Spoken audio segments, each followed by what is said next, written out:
The cup is in the building. The Hershey Bears have the chance to raise it tonight. We work all our lives for this moment, all season for this, and so we can't sit back. We just got to keep attacking. The Coachella Valley Firebirds will not go down without a fight. The Bears expect their best. Coachella, the stats, the 5-on-5 stats don't look pretty for the Hershey Bears. So you got to give credit where credit's due. They're playing some really good hockey, and I know that they have a whole nother gear. That's what I expect on Game 6. Do the Firebirds force a Game 7 Wednesday, or are the Bears sweeter by the baker's dozen tonight? We'll find out right now. It's Game 6 of the Calder Cup Finals on Fox 43. They score! The Bears have done it! They are Calder Cup champions!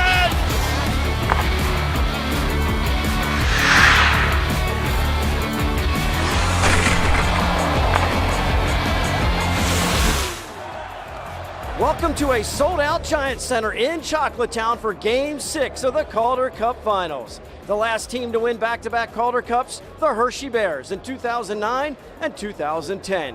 One more victory over the Coachella Valley Firebirds, and the Bears repeat the roar. Hello everyone, I'm Fox 43 Sports Director Todd Sadowski. So glad you could join us for what could be a championship night here in Hershey. The Bears stunned Coachella Valley by winning the last two games on the road at Acrisure Arena, now lead the series 3-2. Let's kick it up to the broadcast booth and the guys calling the action, the voice of the Bears, Zach Fish, and former Bears captain Garrett Mitchell. Thank you very much, Todd. This crowd is going to be electric tonight at Giant Center as the Bears and Coachella Valley Firebirds go toe-to-toe in Game 6. And inside the broadcast booth with Garrett Mitchell, we're not going to be able to hear ourselves think here today. The Giant Center is buzzing and ready for this moment here. The Bears with an opportunity to win the Calder Cup after a very impressive trip to the desert. Yeah, they are. And you know what? It's coming home. And that's why you play all season long, to have this ability to come back and finish this thing at home. And, you know, it's, we hope that it finishes tonight. But if not, you have a second opportunity, coming up Wednesday. So here at Giant Center, where the Bears were the best home ice team in the American Hockey League all season long, an opportunity to get it done and claim the Calder Cup on home ice for the first time since 2010 when they beat the Texas Stars in 6 games in front of 11,002. They won Game 6 4-0 over the Texas Stars here at Giant Center. Can they do the same tonight as we look at our window of opportunity, sponsored by West Shore Home, bringing happiness to every home? The Bears have to seize the moment, make sure to take advantage of the opportunity. It is going to be a huge crowd here tonight. They're going to be on the Bears side. You want to use them to their advantage. You want that shot first mindset too. Yeah, I think, like exactly you said, it's seizing that moment, understanding, this is a huge situation for the guys. On the flip side, there's been guys that have been through it. Mac's been through it. Those guys have, last year have all been through it. So it's understanding where you're at, get in on early and set the tone. And like you talked about, we've seen Drieger, he can be beat. So I think the biggest thing for them is get the pucks on net and kind of let it all play out. No lineup changes for the Bears here tonight. They will keep things status quo. And you played a lot of games in this building in your tenure here. I think it's going to be at the next level here tonight. Yeah, it is. I mean, just the buzz around town. I was out around today and listening to people talk about, coming tonight and excited that some couldn't get tickets. So it's a tough ticket to have. I'm excited to be up here with you and calling the game. The Bears and the Coachella Valley Firebirds in Game 6. The roof might blow off this place if Hershey can get it done. For more, let's send it back to Todd Sadowski. Thanks, guys. The players, the coaches, the fans, everyone here is primed for a celebration. And, of course, the Firebirds are trying to spoil the party. We'll have the puck drop next. History can be made tonight. Stay with us. You're watching Hershey Bears playoff hockey.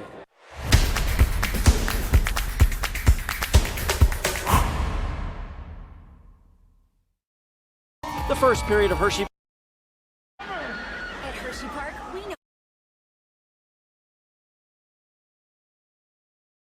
coasters.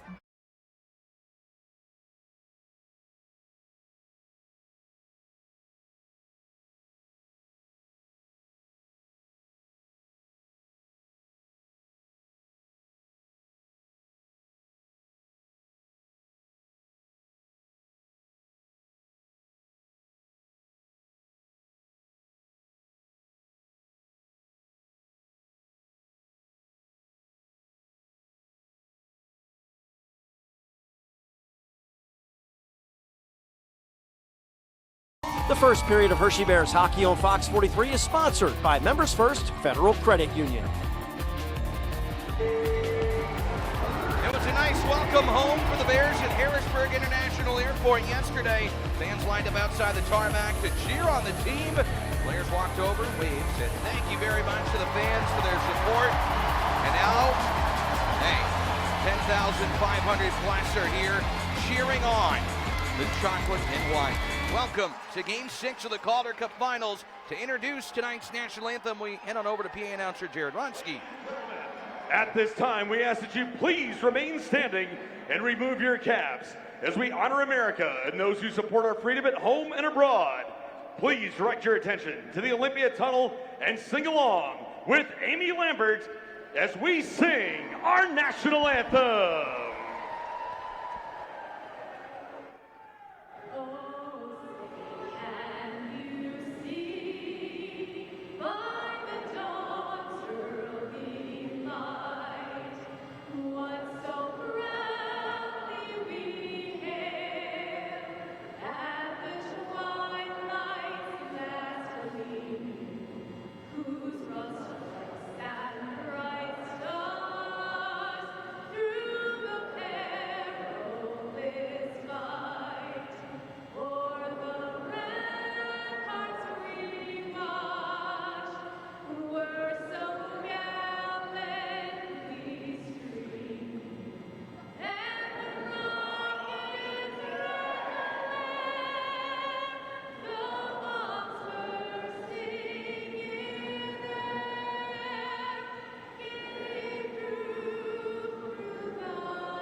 Center. That's going to be a constant all night if the Bears have their way. In Game 6 of the Calder Cup Finals tonight, from the sweetest place on earth, Zach Fish, Garrett Mitchell, Todd Sadowski bringing you the action on Fox 43 and Monumental Sports Network. Hunter Shepard is playing them all for the Bears, looking to lead Hershey to back-to-back cups. Shepard stymieing the Firebirds in Coachella Valley. 15 saves in the second period of game number 5. Chris Drieger, the Bears have been able to beat him, but good numbers overall. A .253 goals against average, but a save percentage at about 85% here in this series. As for the officials tonight, calling the penalties, Cody Beach and Justin Kia, Ryan Jackson and Joseph Mahone working the lines. This game has been sold out ever since Hershey won 3-2 in game number 5 in Palm Desert. Thousands of miles away. Now we're back in Chocolatetown. Game 6 underway. The Calder Cup in the building. Bears fans on their feet. We get to it. As the puck cleared all the way down for a quick whistle and an icing 8 seconds into this one. Scratches tonight are presented by Evergreen Brewing. Nothing changing here. They are the same on both sides. Bears still without the services of 3 top defensemen, while Coachella Valley has no Andrew Podorowski once again tonight. Draw to the left of Hunter Shepard on the initial icing. Hershey in their chocolate sweaters moving left to right here tonight. Fourth line starts for head coach Todd Nelson as the puck is shot out to center and cleared, and another quick whistle. Played with a high stick, so off to a slow and choppy start here to this one, and that's what the Firebirds want. They want to quiet the Bears crowd and silence them a bit here. It's going to be up to Hershey trying to connect for that first goal and get things going. Yeah, it is, Zach, and you set the tone early here. Come out, obviously that first one gets called for icing. Stromer's right on the line. It's going to be a tight one, and the guys are okay with that if it sticks that way the whole night. Chase Prisky with it. He'll take the puck and look to break out of his own zone. Up the near boards, Ethan Frank hit hard, leveled by Cole Land. He goes down. He lost his helmet. He'll put it back on. The puck to the right wing, out of the reach of Prisky. Morrison sends it back to the goal. Up the left side, out of the reach of Snively. Top line is out. Hendricks LaPierre, Joe Snively, Ethan Frank. And the puck cleared down the ice. Lynn looking to chase after it, but Prisky in front of him, evading that stick check and backhands it behind the goal. Up the left side boards, McCormick belted there by Jake Massey, but McCormick to the blue line. Hollison's wrist shot, caught by Shepard. First save of the game by the Bears goalie, comes 53 seconds in. A glove save on the wrist shot from the blue line, and Hunter Shepard into the game so far. Yeah, and he looks sharp there, Zach. You know, you see him catch that. It snapped up right away, and not a rebound. And that's been the story for Shep here all season long, all playoffs long, is he really doesn't allow that second opportunity in front of him. Faceoff will go to his left. And Shepard coming into this postseason. We saw what he could do last year when he won the Butterfield Trophy. As the AHL's playoff MVP. You have to imagine if Hershey wins it tonight or on Wednesday, Shepard would be in contention once again. Eric Dubé hadn't lost it at center. Coachella Valley will bring it in offside. So if you're the Firebirds, silencing the crowd here is the key and looking to get to your game. The first minute and 3 seconds has seen a multitude of whistles. So Coachella Valley is trying to take this crowd out of it early, and the game has helped them in that regard. Yeah, and the Bears, you need one big hit. Put the crowd right back into it. It happens sometimes, and it's understanding the game, understanding the situation. Go right back at it. You can't sit back and wait for something to happen. You got to go dictate the pace here early, especially early in this game. Face-off shot in behind the net of Shepard, and cleared around behind the bend of the boards by Logan Day. Bears looking to possess the puck up the near wing. It's cleared to the left side by Olison, and dropped to Shane Wright. Dubé on him. 0-0 just underway. Over a minute and 20 seconds gone. Dubé out of the right corner. Day tying up his man. Wright and Pierrick Dubé going toe-to-toe. As Logan Day trying to move the pile with Ryan Winterton, who's got 4 goals in this series. Very impressive. Centering pass, score! Winterton's got 5 now in the series. What a feed from behind the net. And the all-important first goal goes to the Firebirds. Ryan Winterton on a gorgeous pass makes it 1-0 Coachella Valley. Yeah, it's a great battle there by Hughes. He's able to beat Hardy Hamanaktel there off the puck, and like you talked about, that's a heck of a pass there to Winterton. Who's been able to put the puck in the back of the net in this series. So for Coachella Valley, a picture-perfect first minute and nearly 40 seconds. And that was a Cleveland Monsters-like goal right there that we saw a ton in the Eastern Conference Finals. They wear a team down, win a board battle, and connect. From a sharp angle, Winterton scores. He's had himself a heck of a series. 1-0 Firebirds as they silence the crowd here at Giant Center. Pat Strome to center. To Riley Sutter deflects it in behind the net. The Bears have battled back from deficits. They're not worried. Saw them down 1-0 in game. Number 5, McElrath comes in, throws a huge hit. John Hayden smokes. He's slow to get up as the crowd into it here. Dylan McElrath, how do you do? That's a big-time hit there, Zach, and I'm not so sure John Hayden even knows where he's at here right now. On the bench, being attended to and talked to by the trainer. Keep an eye on him as Riker Evans to center. 1-0 Firebirds. Cameron Hughes setting up Ryan Winterton. Coachella Valley in the driver's seat here in Game 6. Up the left boards, Mirosnichenko tries to come up with it. Cleared to center ice out of the reach of Mike Vecchione. And knocked away from him. Henrik Rubinski will pick it back up in his own zone. Prisky up the near boards to Vecchione, who checks it as far as center. Meanwhile, behind the net of Shepard, falling down for Coachella Valley was Melanson. He knocked the net off, and a face-off back in neutral. With 17-16 to go in the first period, so all the hoopla and excitement of coming in here, and you mentioned get the crowd back into it. Dylan McElrath with that heavy hit, that's a good start. Yeah, it is, and it's just one. You get the crowd back into it. Obviously, you give up one early, and you talk about the Bears' ability to score. Whether it's off the rush or in the offensive zone, they go back playing in their zone or in their offensive zone. This is a team to look out for. Firebirds connect on their first shot of the game, and not much Shepard could do on that. A gorgeous pass from behind the goal. The goal came at 1:37. Shane Wright also with an assist on Winterton's 6th.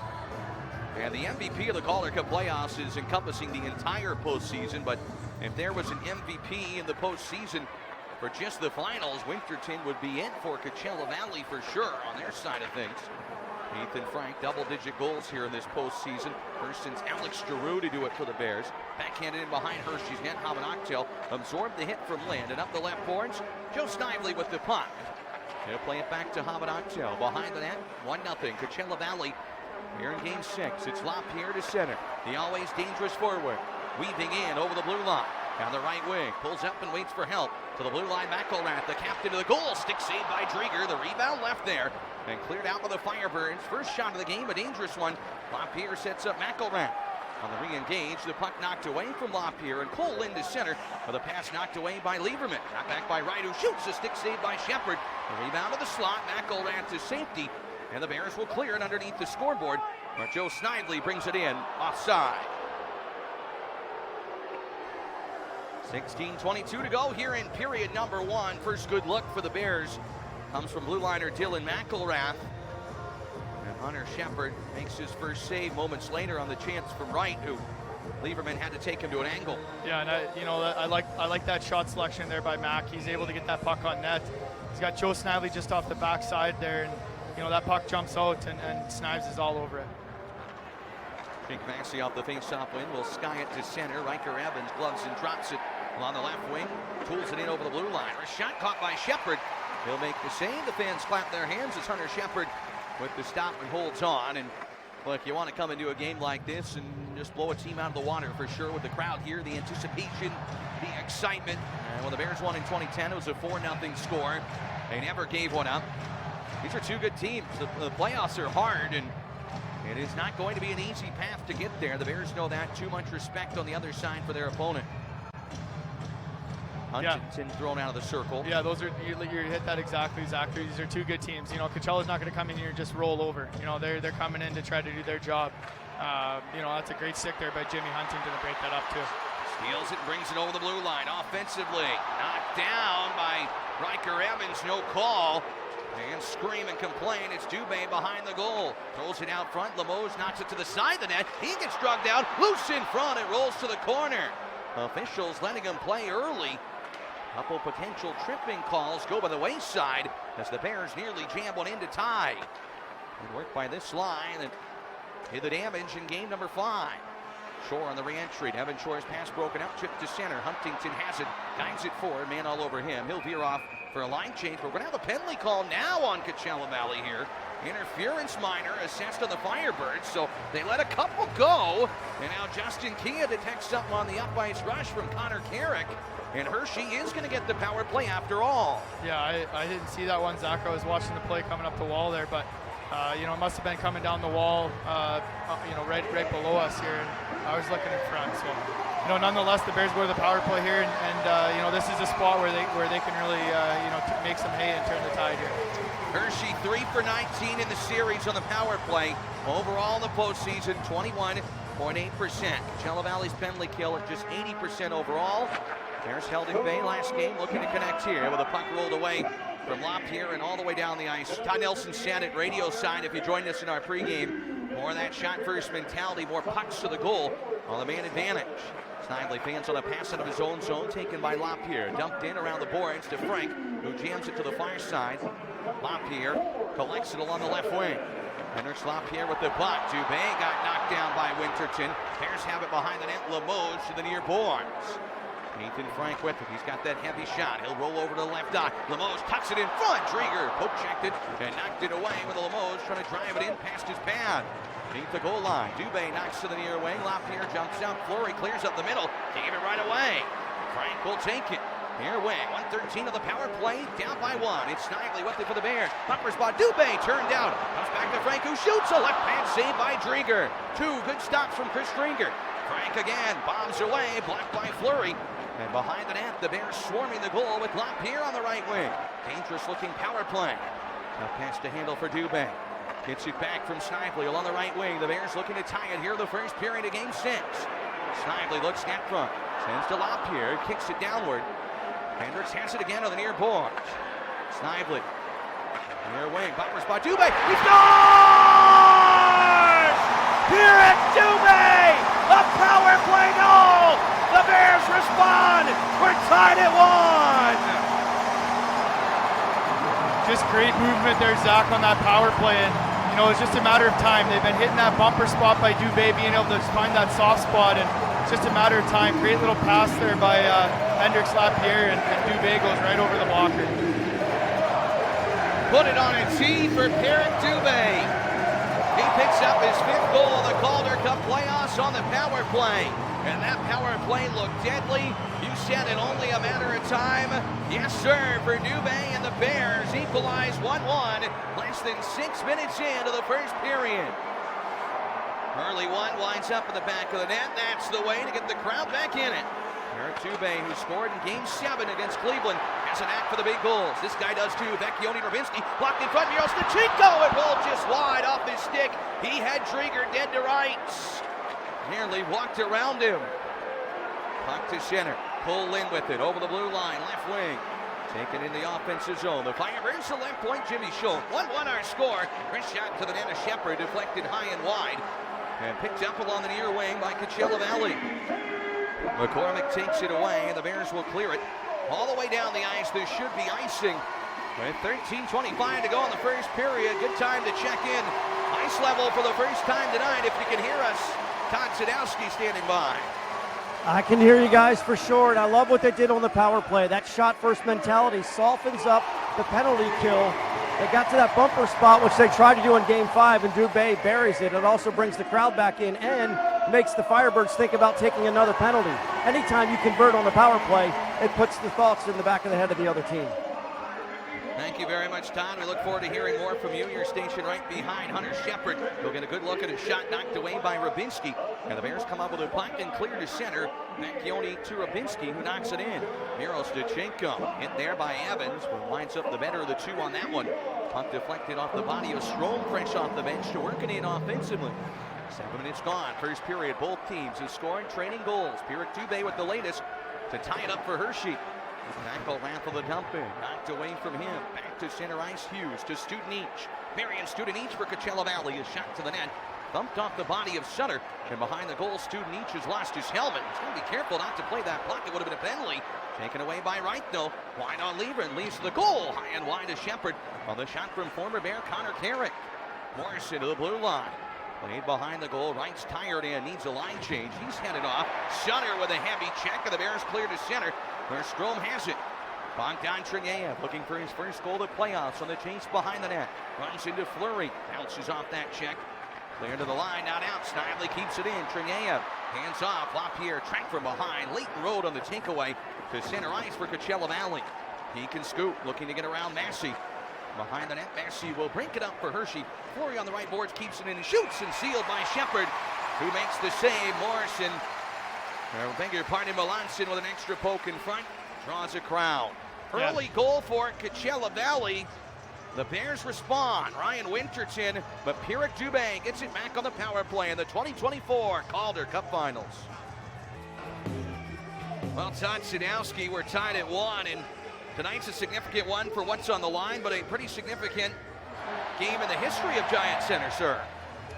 It sure is. The Bears are keeping it 100 tonight. Feels like a lot of playoff games in this building. That's because there has been a lot of them. This is the 100th one. First playoff game was Game 3 of the 03 Western Conference quarterfinals, a 3-1 win over the Chicago Wolves. They're 65-34 all time in those 99 games. Well, it'd be pretty sweet if 100 brought the cup here to Hershey once again. Icing called on the Bears with a misconnection from Strome. He disagrees, but the draw had come down the ice. You can see his protest. But he got a stick on that. And the linesman disagreeing. A face-off to come in the offensive zone for the Firebirds. And Hershey has been very opportunistic in this series. Shots now 6-3 in favor of the Bears, and the power play helping swing it back in that direction. And Todd Nelson and Nick Bootlin, the assistant coach who runs the power play, will love to see that. On the left of Shepard, it'll be Riley Sutter into the face-off, unable to win it. Knocked down like a hacky sack out of midair at the blue line by Otavainen, but good work by Trineyev to chip it away from Schultz at the left point, cleared back to center. Winterton had it, knocks it back to his own zone. The Firebirds pick it up. Winterton, the third-round pick of the Seattle Kraken in 2021, going to be a good one. Time in the NHL, and only a matter of time for him. Stretch pass to center. Ethan Frank. It's only a matter of time for him, too. Down the right wing, trying to drag it to the middle. Knocked away, but Snively pulls away from the pressure. It's Prisky, but he fumbled the puck. Otherwise, he might have had a lane up the middle of the net. Hershey has to turn back in their own zone.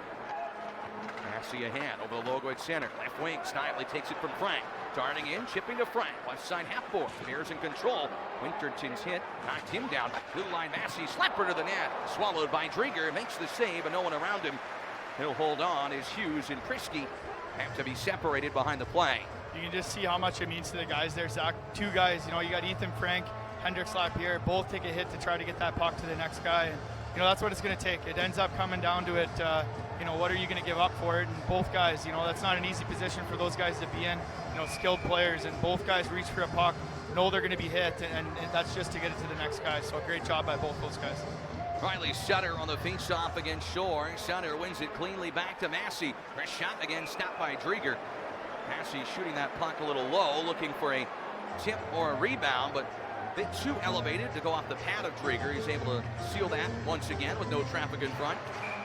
Yeah, Coachella's doing a good job of just trying to get in front of this fourth line going to the net, and they know exactly where it's going. And we talked about it getting pucks to the net, but they know it's coming. And it's Coachella, give them credit for holding guys up. Sutter thrown out of the circle. Strome will come in to take the draw instead. Won by the Firebirds. Gustav Olofsson behind his own net. And picked up by Coachella Valley to Olofsson at center. Well, the returners for Coachella Valley pass up the middle to Studenic. Track from behind. Good stick by Sutter. Studenic saw a spot up the middle. Couldn't walk down Broadway. The Bears on the takeaway, and it's Sutter with it. The alternate captain is center. Hits the puck to Chase Prisky. On the left wing. Brings it offensively. Sweeps it wide of the goal. That's Strome going to the net. He'll collect it off the right boards and wheel to the middle. Left point, Hamid Akhtel with a wrist shot. Guided wide. Here's Jimmy Huntington along the left boards. He gets knocked off the puck rather rudely. It's to center ice, Studenic. He's knocked off kilter by Limoges, and he'll ice it.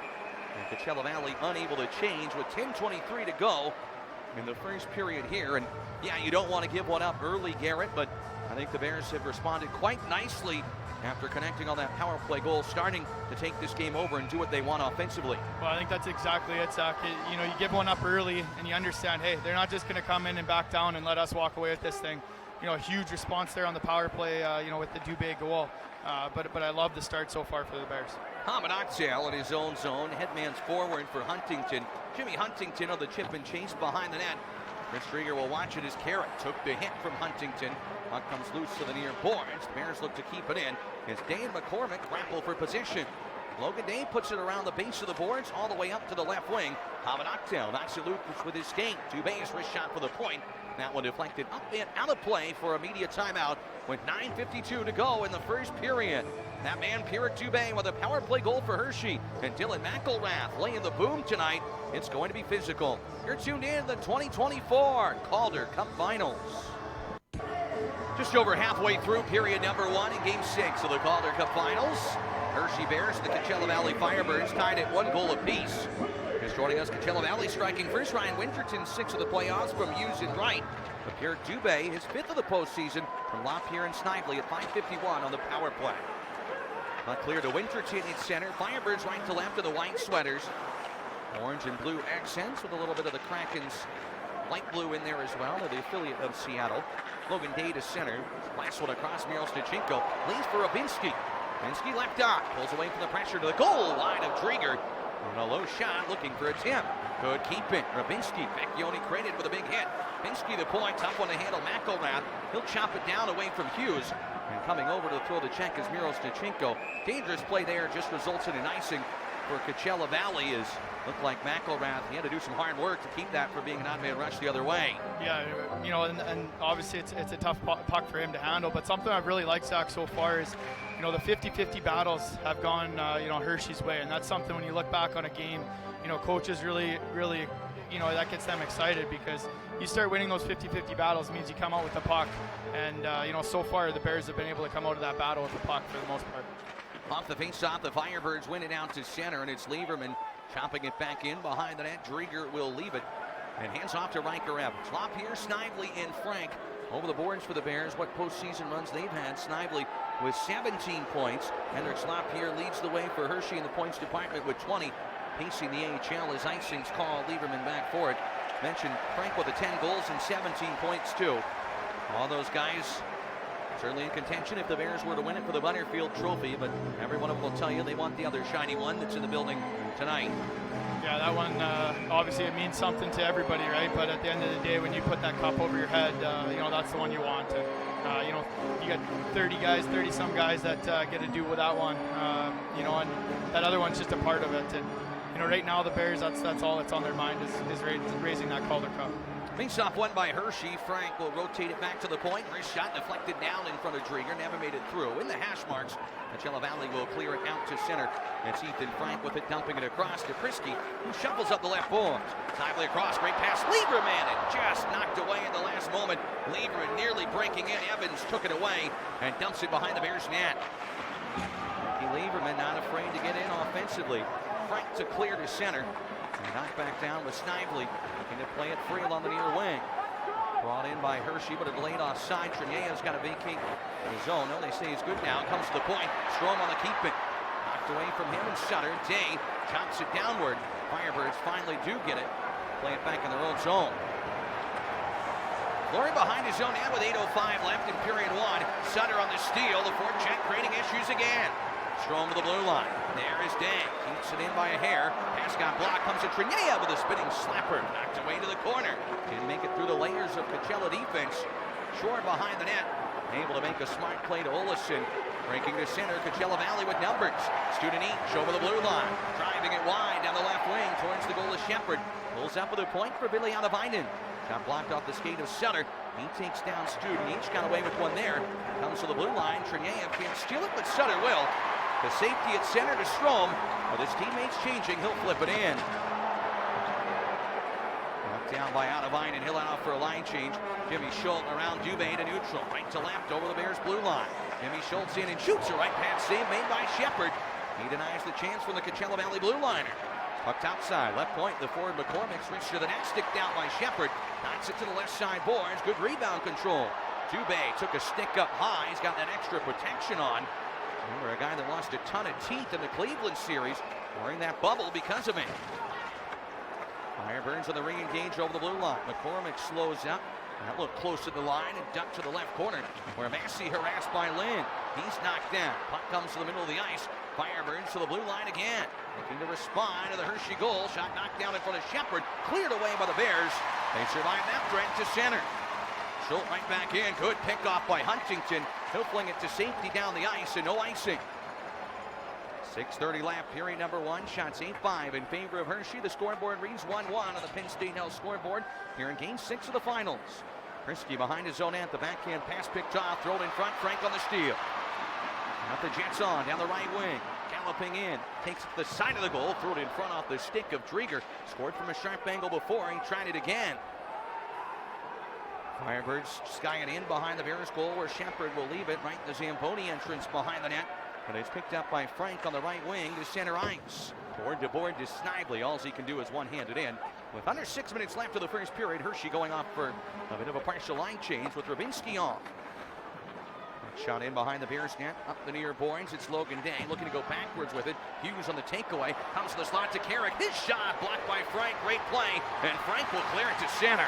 Paying the price. Well done by Ethan Frank. That's a huge block there, Zach. A little bit of a breakdown. He ends up getting through two guys there. And, the Bears forecheck, they live and die on that. And so far tonight here, it's been unbelievable. Riker Evans setting up shop behind his own goal. Looking for a lane to center. It's the puck to Melanson, who tips it in behind the Hershey net. McElrath under pressure makes the savvy play. Vecchione up the middle. Jake Massey. They have an outlet to neutral. Massey left wing. Miro Stachenko bumped away from him. Look out the other way. Luke Henman in offensively for the Firebirds. Right boards. Miro Stachenko gets back. Nice defensive play by him. And the Bears clear to Coachella Valley's blue line. That's where Ivan Miro Stachenko's game has come a long way this season. And why he is destined to be a National Hockey League player as he continues to work on his 200-foot game and consistency. That's a big part of the growth we've seen this year. Well, I think that, Zach, that's one of the reasons that he's come back down and started to understand that side of the game. Shore with a chance off the skirt of the goal. Wide to Shepard. Hamid Octel takes it behind his own net. Game tied at 1. Clock rolling right along. 4:30 left in the first period. Firebirds with it, spinning wrister to the net, knocked away. Both teams doing a good job fronting pucks and getting in the way. Hamid Aktel trying to take it from shore along the far boards. Behind the net to John Hayden. Now the sweep check of Shepard, bounces it in front. Gloved by Prisky and cleared to the near boards, but not out. Shore picks it up for the Firebirds. Good hard work here behind the net. Studenic looks to wrap it in front. There is Studenic, an errant pass, misses Schultz, and down the ice it goes. Firebirds quickly rush it back in, but another pass that's off the mark allows Prisky to retool in his own zone with under 4 minutes left of the first period. Choppy ice, Lieberman gets it to center. Gloved and dropped by Morrison, who takes it back to his own end. Riker Evans with it. Sidesteps the stick check of Dubé. The defenseman brings it in down the left boards. Pickpocketed by Jimmy Huntington. Guided behind the goal, and it's Lieberman there to play to safety. Day, though, able to get around two men to Dubé at center. 3-on-3 up ice. Pierre Dubé for the red line. Beats it to Huntington. Darting into the backhand. Spins the goal to Dubé. Fanned on the shot, fell down. He gets it back and throws it to the point. And with too much on it, past Jake Massey and down the ice. Whistle will go, and behind the play, a Firebird down in pain. Lynn rolling around. Dubé's headed the penalty box, and Lynn looking like he's in some distress. Yeah, I missed that, Zach. I was watching the puck come back to Hunter Shepard there. I didn't see exactly what happened. Looked like maybe a cross check, but you know, you hope a guy's okay, but you never like to see that, so kind of let it play out, I guess. I'm not sure exactly what happened. Step aside for the media timeout. Get you the call when we return. 3:18 left of the first period. 1-1. You're tuned into the 2024 Calder Cup Finals. Pierre Dubé gets called for cross-checking behind the play. We went back and looked at our angles that we had here on AHL TV and in the building, and it was not something that was really caught easily there. But Paul Lynn went down in a large amount of pain and writhing around on the ice, had to be helped off by the trainer and down the tunnel. Firebirds on their first power play tonight. Only one goal in the series. Strome on the bouncing puck, can't get it out. Hershey 15 for 16 on the kill in the series. Dubé off for cross-checking.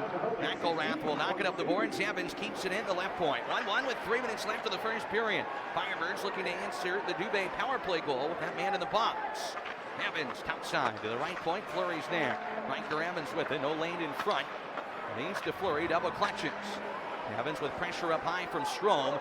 Pass it to Fleury, who's coming inward. Fleury to Hayden. He's open in front. Sliding play. McElrath. They miss Morrison on the left wing. And a scramble play, but the Bears keep with the shot away from the net. And behind the goal, it goes to Hughes. Out of the right corner. 1:15 left on the power play.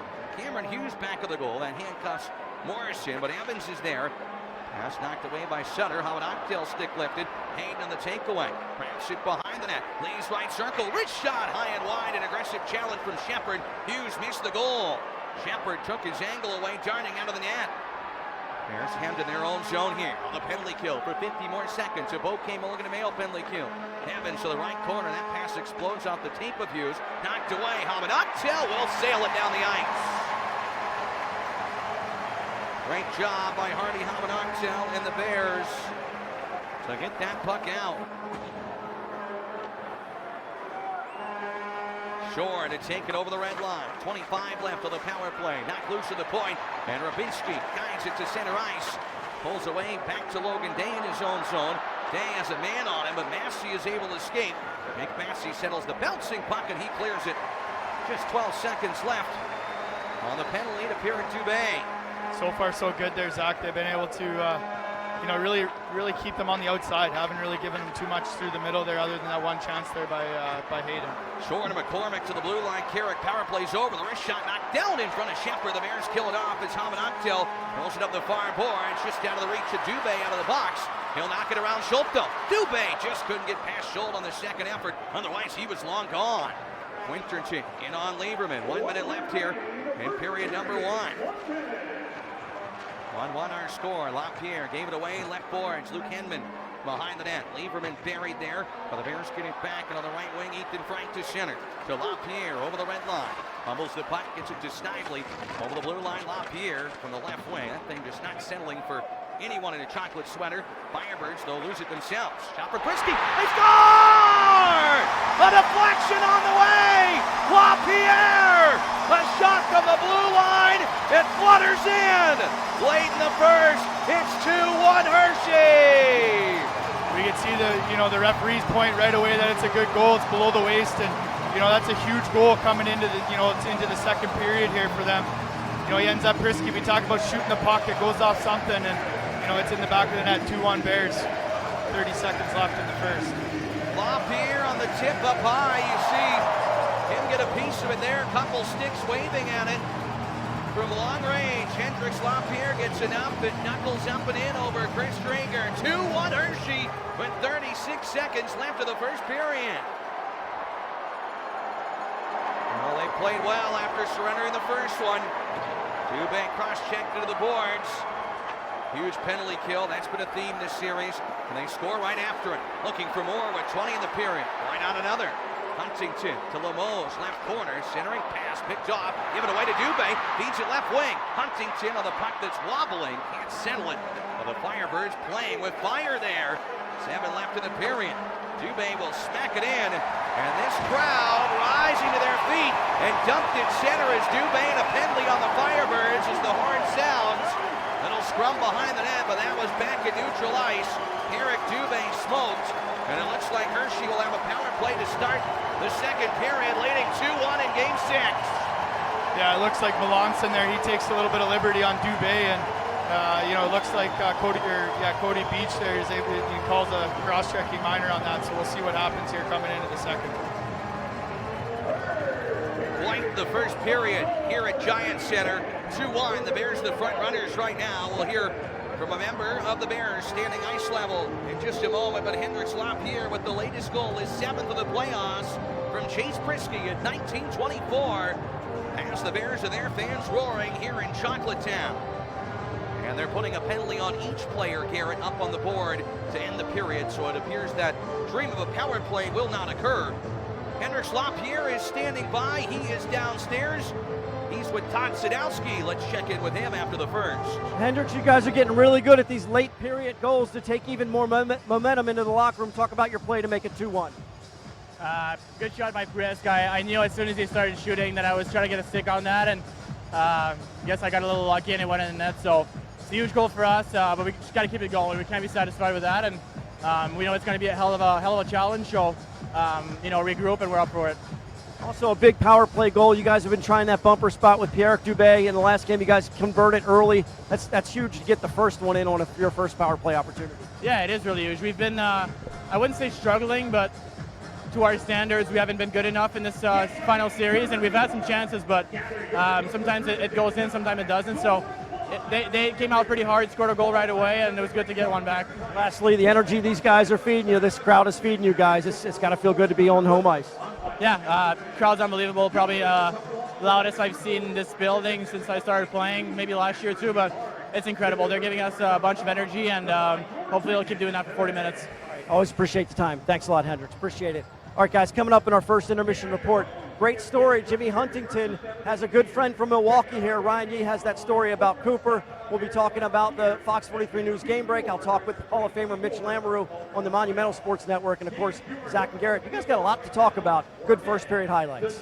No doubt. That was a fun finish. We'll start 4-on-4 in the second period. The Bears now in this series, pretty darn impressive what they've done late in the frame. 8 goals in the final 4 minutes of a period this series. Step aside. You're tuned in to the 2024 Calder Cup Finals.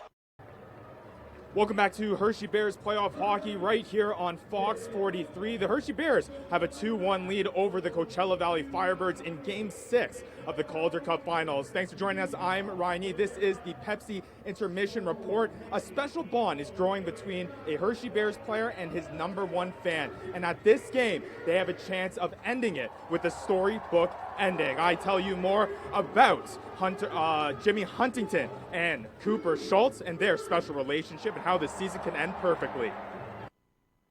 Wow. Jimmy Huntington has always been Cooper Schultz's favorite player. They have a special bond in Cooper's corner, which included a pre-game ritual created when Huntington played in Milwaukee.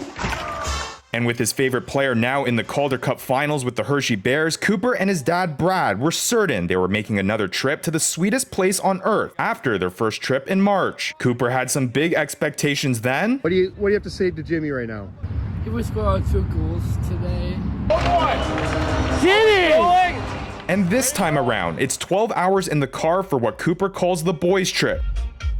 His expectations are even bigger now. We are back at Hershey again with just the boys. Just the boys? And then Jimmy guy has 2 goals for today. After the Bears win, the Bears is the champ. Wow! Winning the cup is a moment every player dreams about. For Jimmy, his dream includes Cooper right by his side. It's going to be really fun. He's going to be down the bench. I think he's by the glass, I think on the left side or something.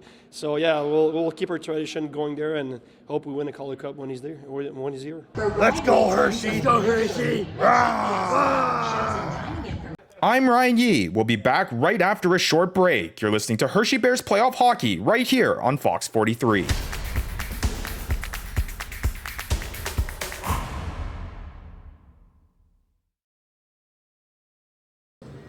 Welcome back to Chocolate Town. This is Game 6 of the Calder Cup Finals. I'm Todd Sadowski along with Hall of Famer Mitch Lamoureux. Welcome back to Hershey, right? We were out in Coachella Valley for an entire week there, Mitch.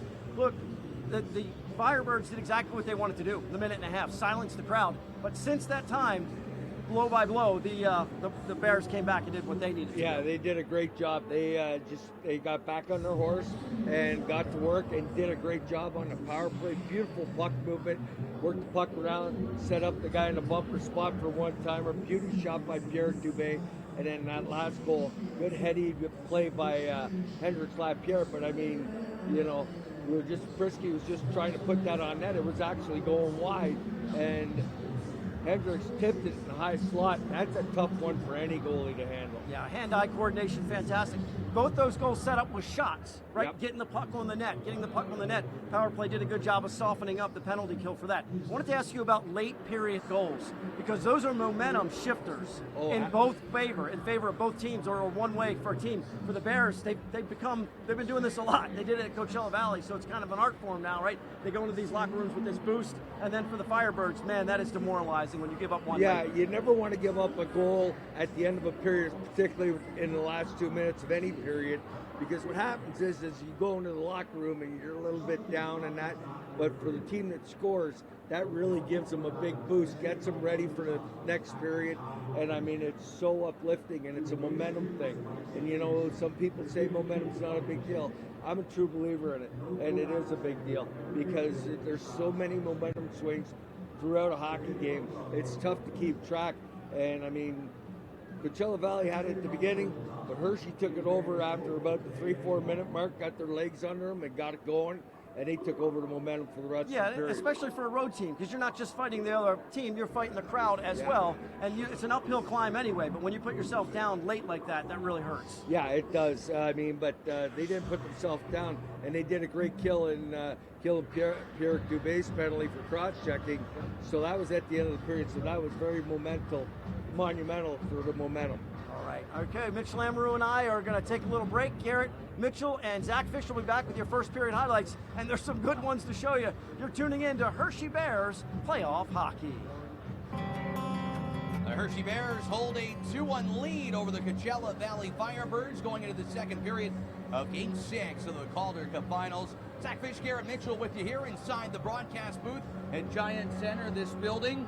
Well, there's not a single seat available. The fans have filled it, hoping to cheer their Bears to a Calder Cup tonight. And you know what? That first period of play, you don't like the start. You give one up right off the bat. But everything else after that for Hershey, that was a lot of fun. Yeah, it was. And that response is exactly what you're looking for. You know, you give one up early. It's a heck of a play there, you know, off the wall by Hughes to Winterton, who's been able to put the puck in the back of the net. And, you know, after that, it's the power play goal, the response there, getting one before the end of the period. And, you know, that's Hershey Bears hockey. In on the forecheck, they set the tone. I love that period for them. As we look at the highlights from the first period of play here at Giant Center, well, the Bears find themselves down by a goal early. Hunter Shepard facing some action. Here would be the tally. It would be on a pass from behind the net. And Ryan Winterton scoring for Coachella Valley, banking it in off of Shepard. I mean, a great feed by Cameron Hughes 1-0 Firebirds, but you mentioned a big hit could change the tides. Dylan McElrath provided that. Yeah, he did, and that's a big man coming down the wall. That's that's a lot of body coming down, and it's the response they needed. They needed something to change the tide, and there's that goal by Pierre Dubé. We saw it a couple times there, that period, that power play, and he makes no doubt about that shot. A blast. The celebration on the bench is on. The game tied at 1. Then Hershey would press. Chris Drieger between the pipes would be busy in that first with 10 shots against. Hunter Shepard on the other side stopped 6 of 7. And there's a cross check from Pierre Dubé. That's the one that we missed. There's the goal from Henderslot here. Tips that thing, and look at it, just kind of right up and in over Drieger. LaPierre scored a similar goal in Game 7 last year on a redirect on a point shot. Dubé got the 2-minute penalty. Cole Lynn went down the tunnel. You can see he broke his stick on him, so definitely worthy of the penalty call. You never want to see a player hurt, so see if Lynn's able to return here for the second period. But what do you want to see from the Bears quickly here, Garrett, in period number 2? Yeah, I just want to see them get back to where they were.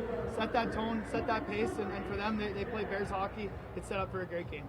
Well, Hershey finds themselves ahead 2-1 going in the second period. The Firebirds undefeated when they lead after 1, so big for the Bears to have a lead. Game 6, second period next. This is Hershey Bears hockey. The second period of Hershey Bears hockey on Fox 43 is sponsored by Orrstown Bank. Welcome back to Hershey Bears hockey. It weighs 25 pounds. We'll take win number 14 in the postseason to lift it. This is what's on the line for the Bears tonight. The 13th Calder Cup in franchise history could be won with a victory this evening. A good start, leading 2-1 over the Coachella Valley Firebirds here in Game 6. Well, it's a busy night in the hockey world. The Stanley Cup will be won tonight by either the Oilers or the Panthers. The Bears want to win the Calder Cup. If the both are awarded, it will be the same night. On the same night, first time since 2009. The Bears won in Manitoba. Embellishment called on Dubé, so 4-on-4 here to start the period. Firebirds had 2 4-on-4 goals in Game 4. They're able to slip away. Short shot got blocked. Good recovery by Jake Massey behind the net. 4-on-4, it can be dangerous as the puck is cleared all the way down by Hershey. And icing is called on the Bears in the early moments here. Period number 2. Yeah, typically there's Zach, if there's a battle, especially puck up the wall, both guys are going for it. Typically that gets waved off there. I think that's kind of, why Trinier was kind of wondering why that went down for icing. On the left of Hunter Shepard, knocked away from the Bears goaltender. And to the near side corner boards where the Bears looking to defend up the right wing side. Winterton on the knockdown. Sutter to take it away. And Shane Wright with a puck to Connor Carrick off the right boards. Rolls in and shoots. That deflected off the back glass and wide of the goal. Up the near wing where Coachella Valley has it. And it's to the point. Shane Wright to the middle of the ice. Dumps it beneath the goal line. Riley Sutter on the takeaway for the Bears. 4-on-4 for another minute. Again, the penalties coming at the end of the period. Cross-checking on Melanson Dubé for embellishment. Melanson gave a shot back after Cole Lynn took that cross-check. And Lynn is out there on the ice for the second period of play. He's on the ice right now, so we're going to see him back for Dan Heilsman's squad. Vecchione the net, deflected wide of the goal. He had Ravinsky streaking in on Chris Drieger. That one punched away. Zach Fish, Garrett Mitchell, Todd Sadowski with you here. Producer Ed Albert alongside. Big thank you to Great Sane Productions for bringing us the broadcast tonight. Puck deflected up and out of play. Heads up. That one makes it into the crowd for a souvenir, and everyone appears to be all right just over the heads of the guys on the Bears bench. Our club has a 2-1 lead, and we talked about it the other night, Garrett, but to reinforce for those that didn't catch the broadcast, we were up late in Palm Desert. For those back here, what makes 4-on-4 hockey so difficult when there's extra room? Yeah, you have guys that can skate nowadays, right? And everybody can skate, and the skill takes over. You have that much more ice and open space to jump by guys. And what happens is it's all 4-on-4, and it's all man-on-man in that 4-on-4. So you get beat by one guy, that there's an opportunity to take the puck to the net. Firebirds to center ice. This one tapped in. Studenic will leave left wing. Shoot! Scores! Up and over the glove of Shepard. Quick wrist shot to tie the game at 2. Right off the tape of Marion Studenic is fourth of the playoffs. Early second period. This game is even. Yeah, and Studenic is a guy that can fly there, Zach. And, very, very similar to what I was just talking about. You have one little breakdown and create some space for himself. And, Mike Vecchione wasn't able to come all the way through with the defenseman McElrath stepping up on the play there. And, you know, it's a heck of a shot there from distance by Studenic.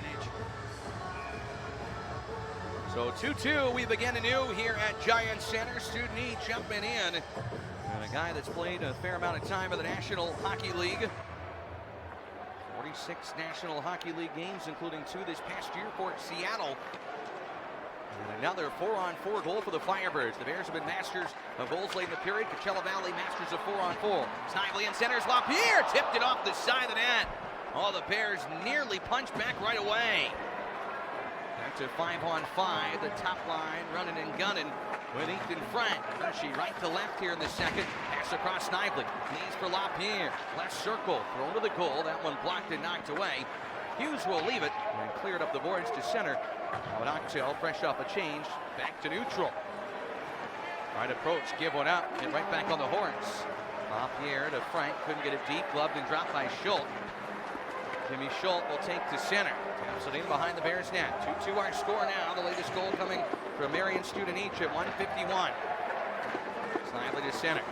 Frank on the right wing. Pass across Snively. Left boards. Shoots at the net. Bounces on goal, and Drieger had to make a left pad save. Snively's been a pinball wizard in this series. Putting it off defenseman. Hinman shot. Knocked away by the right hand of Shepard. It opens up now. Shot to the goal. Knocked down by Hamid Octel.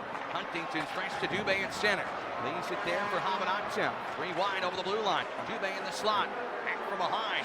Takes it wide behind the goal and centers. It bounces around and misses Limoges, who is tied up in front.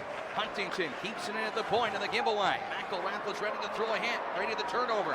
Limoges on the right wing. His pass knocked down. Lumped to the corner by Morrison. McElrath steps up. Hershey gets control again. Trying to go back in front. Nicky Lieberman to the right wing. Great pass. The shot got blocked. McElrath couldn't get it through.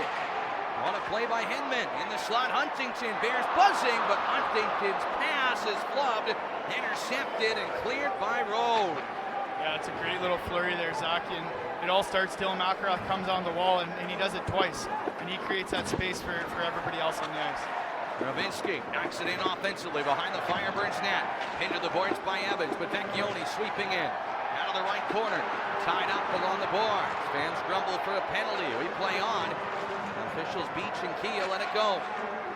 Pop back to center ice. Firebirds picking up the pace. It's Carrick over the blue line on the right wing. Wrist shot off the inside of the post and out. Use the defenseman as a screen. Connor Carrick nearly put the Firebirds ahead. Coachella Valley with some long-range shots. Evading Shepard. Bears lucky there. It's not 3-2 Coachella Valley. Chances each way. Like the first 4 minutes and 35 seconds of this second period. Winterton ahead. Hershey leads the series 3-2. Win tonight, they claim their 13th Calder Cup and go back-to-back. Coachella Valley wins this evening. Game 7 Wednesday night. The Bears don't want that. Up behind the net. Prisky along the right wing. Galloping forward. It's Riley Sutter. On the right side, Trinier. Bumped into the boards beneath the goal line. Sutter after it. Gets to Trinier. Tapped away. And John Hayden out to center ice. Will shoot it in. Knocked down by Strom and offside. Call to the Firebirds. 14:52 to go in the second. For those of the Bears Radio Network, quick pause, 10 seconds for station identification. This is Hershey Bears Hockey.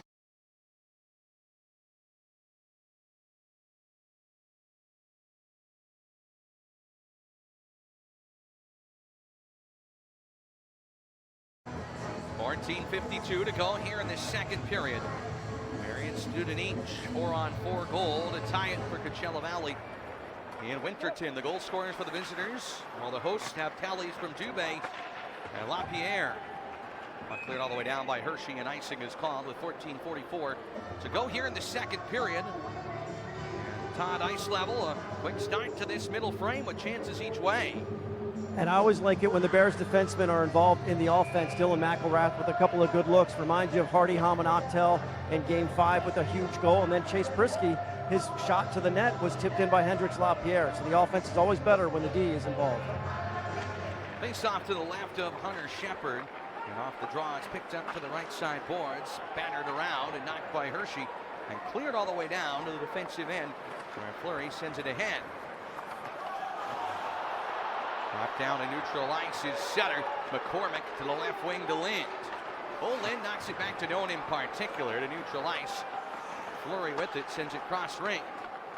Firebirds over the blue line. Two Coachella Valley skaters collide. Lynn and McCormick, and they are offside in the process with 14-17 to go here in the second period. Shots 11-8 in favor of Hershey. One shot aside here in this second period despite some good looks. And it's student each from Shore and Schultz on the tally. Yeah, Zach, the Bears have done a great job here tonight. Really maintaining their position in the neutral zone and not allowing Coachella that easy entry. This is a team that thrives on transition. You know, they just thrive on that odd man rush, 3-on-2, 2-on-1s. You know, the Bears have done a great job of really limiting those chances here tonight. Face off one back to Jake Massey. Bounces up the boards. Frank at center. Falling down is Evans. Allows Snively to bring in. Comes to Frank. He couldn't tap it through the defense. Hayden on the takeaway, looking for a running student each. Knocked back from him, and Massey steps up, takes the puck from student each, who didn't take the hit. On the right wing, Massey drives to the net. Knocked away from him. Could not push it to the goal, but Snively swats it loose to the blue line. Coachella Valley persists to center. Shore down the slot, drop the puck, bounces around to the left point. Student each on the keeping. Gloved and dropped by McElrath from his knees to Lapierre. Now the Bears break to center. Snively catches it, brings it over the blue line. Rolls away from him. Frank will swat it down towards the net front. Where it's gloved and dropped by Evans, who fins off Lapierre. And the Firebirds rush into Hershey's zone. In the slot, student each with it, poked away by McElrath. Puck won't sit flat for Lapierre, and it's cleared to center. Puck played with a high stick. And it's dumped in by the Bears, as it would have been blown down if Coachella Valley touched it. 13-15, last second period. The Firebirds have tied the game at 2 here in the middle frame of game 6. Leverman on the jump in, behind the net of Drieger. Right points for Jimmy Huntington. Smacked around to the blue line. Prisky is there for Hershey. Flips it to Huntington, looking for some space. Top pass in front to Dubé. Missed him. Limoges was tied up. And to center, here comes Coachella Valley. Henman on the right wing, puts on the brakes, good stick check Dubé. Henman will get it back. Dubé on the steal to center. Prisky trying to send him for a breakaway, and the Firebirds break it up.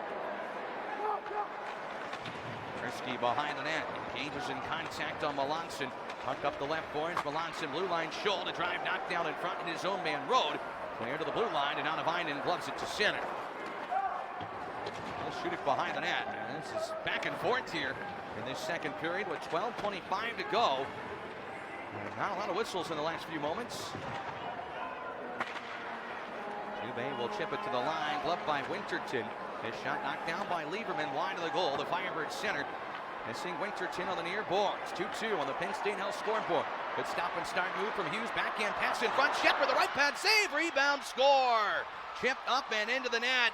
Coachella Valley connects on a net bounce scramble. And they grabbed a 3-2 lead here in the second period. Winterton again looked to get the last pull. Yeah, Winterton, he's a guy. He's going to hang around. He's put up great numbers, before coming in, and he's a guy that can score. And those goal scorers, they find a way to win that battle in front of that net. And that's just one of those ones. You're unable to tie up a stick in front of Hunter Shepard. He makes that first save cross crease, just unable to make that second one. So the Firebirds have pulled in front. 3-2. They scored the game's first goal. The Bears responded with a pair. And now Coachella Valley with the two latest. So the first 7:59 in the second period. They pulled in front and quieted the Giant Center. We've seen 3-2 games go the way of the Bears. That will not be so tonight. And will beat Shepard 3 times on 10 shots. Rosachenko at center. That pass picked off. Lynn to take it back in his own zone to Fleury. Well, the Bears have done a good job when it hasn't gone their way responding. Coachella Valley with the mojo right now. Lynn brings it in to McCormick. That's offside. With 11:39 left in the second. So finally head to a media timeout here. Time to reset for the Bears. 2 for the Firebirds here in the early moments of the second period. That one from Marion Student each. 1 after from Winterton. You're tuned into the 2024 Calder Cup Finals. Second period of Hershey Bears hockey on Fox 43 is sponsored by Orstown Bank. Dream big. Bank smart. Firebirds have pulled in front 3-2 on the Penn State Health scoreboard here in Game 6. Hunter Shepard catches a shot from center, but it would have been offside. It would not have counted a face-off back in neutral. So Garrett Mitchell, the tides have turned in Coachella Valley's favor with 2 goals here in the middle period. If you're the Bears, how do you right the ship? Yeah, it's getting back on the forecheck there, Zach, and playing the offensive zone. We've seen how much havoc they've been able to cause in the offensive zone, and it all starts on their forecheck. When they separate their forecheck, unable to get the guy pinned on the wall, it's tough to play in the offensive zone a little bit when you can't sustain no zone time. 5 goals on 22 shots between the two teams, so if you're the Bears, keep shooting the puck. Puck knocked along the right boards, kept in by Lynn to Morrison in the slot, a little shot wide to Shepard, and it bounces over the tape of Day.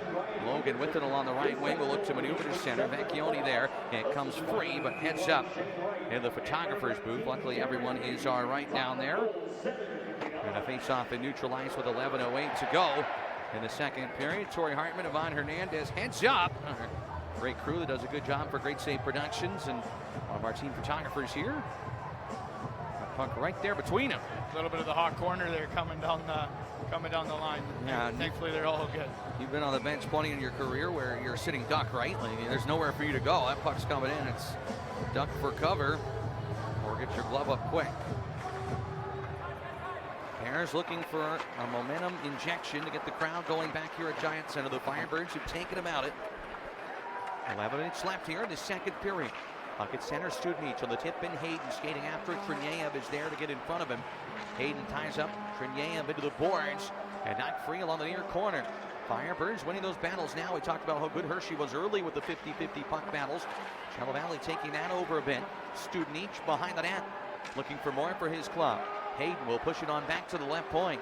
Schultz is there with the puck. The Bears being run around in their own zone. Good stick by McElrath, and the blue line stays with Shore. Firebirds have to dump it back in. Good play killer there from the Bears captain. Yeah, really good stick there by Dylan McElrath, and he's able to get around the body of Shore. And, it's obviously at 6'4", 6'5", Max sticks a heck of a lot longer than Drew Shore's. Snively to center with speed down the left wing. He'll dump it in behind the goal of Dringer. Looking to test him. Not a lot of work here in the second. Pass from LaPierre, knocked down. Firebirds, maybe a 3-on-2 to center. Snively trying to get back. Rhodes sends it to the left wing. Henman's pass blocked to the blue line. Olesen knocked down by Frank. Comes loose to Melanson. He fanned on it. Frank to take it. Flings to LaPierre. Over the logo at center. Left wing into Coachella territory. It's the puck to Joe Snively, who spins it around behind the boards. Olesen took it away and just barely got it past Frank. Now Coachella Valley, left to right into Hershey zone. Melanson, Curlin drags it to the corner. Has it again on the left wing. Wheels in front and shoots. A stick saved by Shepard. Knocked out of midair, and Coachella Valley with it again. And then deep behind the goal. Melanson stops and starts. Tries to throw it in front. Everybody tied up. Snively to take it. Waiting for help. Frank at the end of his shift. Still a little gas in the tank. Left it there and knocked away by Evans. Look out. Firebirds trying to tag up, and they're offside. A diving play by Henman. Didn't get the skates out of the zone as he went belly first. With a belly flop, an offside call. 9:19 left in the second. Bears fans are all in. Your team needs a little bit more offense here in the second. 3-2 Coachella Valley. Tune into the 2024 Calder Cup Finals. 3-2 Coachella Valley has the lead. Game 6 Calder Cup Finals. Bears lead the series 3-2. They can win the cup tonight. Their work cut out from Firebirds have connected 3 times in 11 shots. 2 in a row here in this period to take the lead. Dubé at center, blows it down, 3-on-2 over the blue line. Eric Dubé shot sticked out by Drieger, the rebound to the corner. And it's picked up by Jimmy Huntington. Blue line Day, that slap shot block, look out. Hamid Octel getting over, Day to take the puck. They close the angle, they accidentally put it to their goaltender, Shepard. Who covers it and holds on as we check in ice level. Standing by downstairs, Todd Sadowski having a good look behind the net of Chris Drieger. Hasn't been a lot of work down there, Todd, you got us.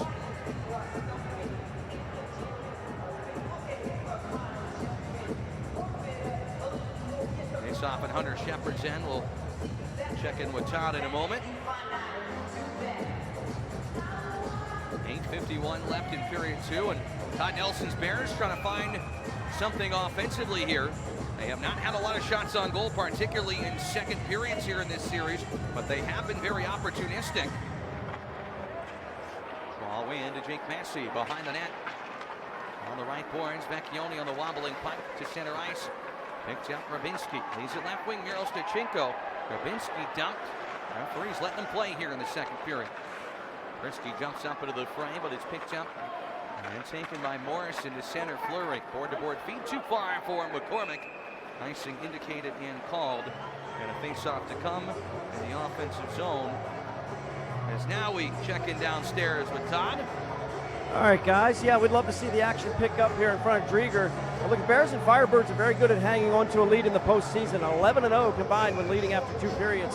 Hershey 8-5 all-time in Calder Cup Final Game 6s. And they love it when Hendricks Lapierre and Ethan Frank score a goal. 8-1 when Frankie gets it.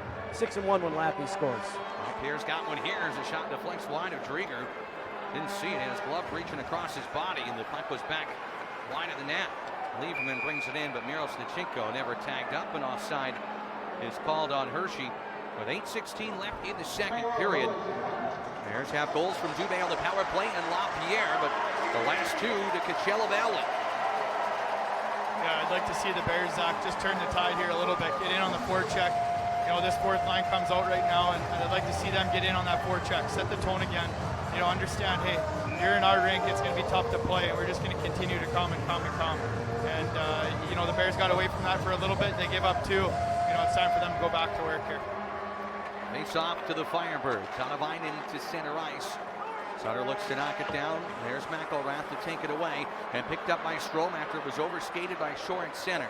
Strome dumps it in. Donovan behind the net. Hit hard by Strome. Puck free for the taking on the right boards, where Trenier knocks it to the point. Drive deflected wide. Strome got a stick on the Sutter slapper.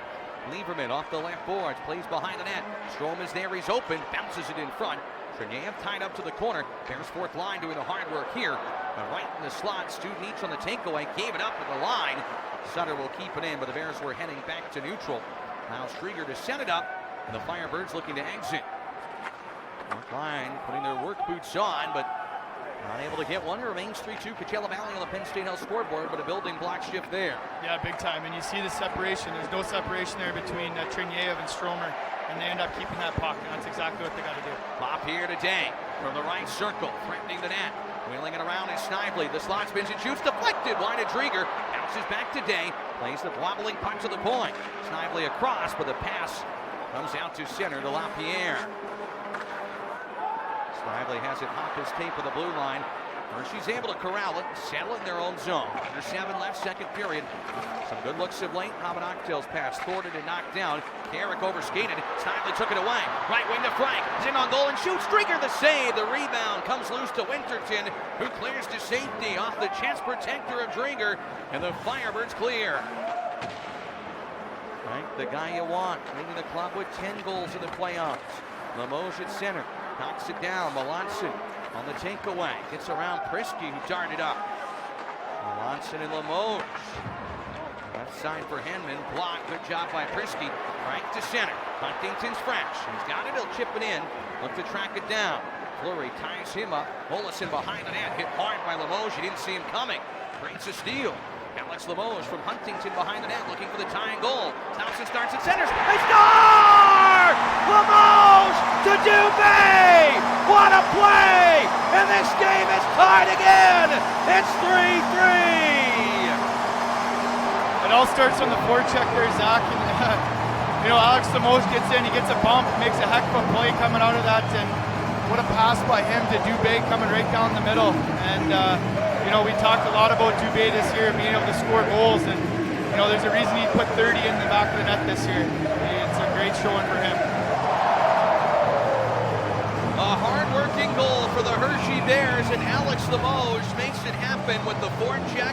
The hit creates a turnover. He slips away behind the net, and Pierrick Dubé finds a soft spot and blows it over the blocker of Drieger. Here come the Bears again. Here's Stachenko's in. Backhander saved by Drieger. He'll mop it up and cover. How about that for a turning of the tides for the Hershey Bears? And listen to this crowd. They are on their feet.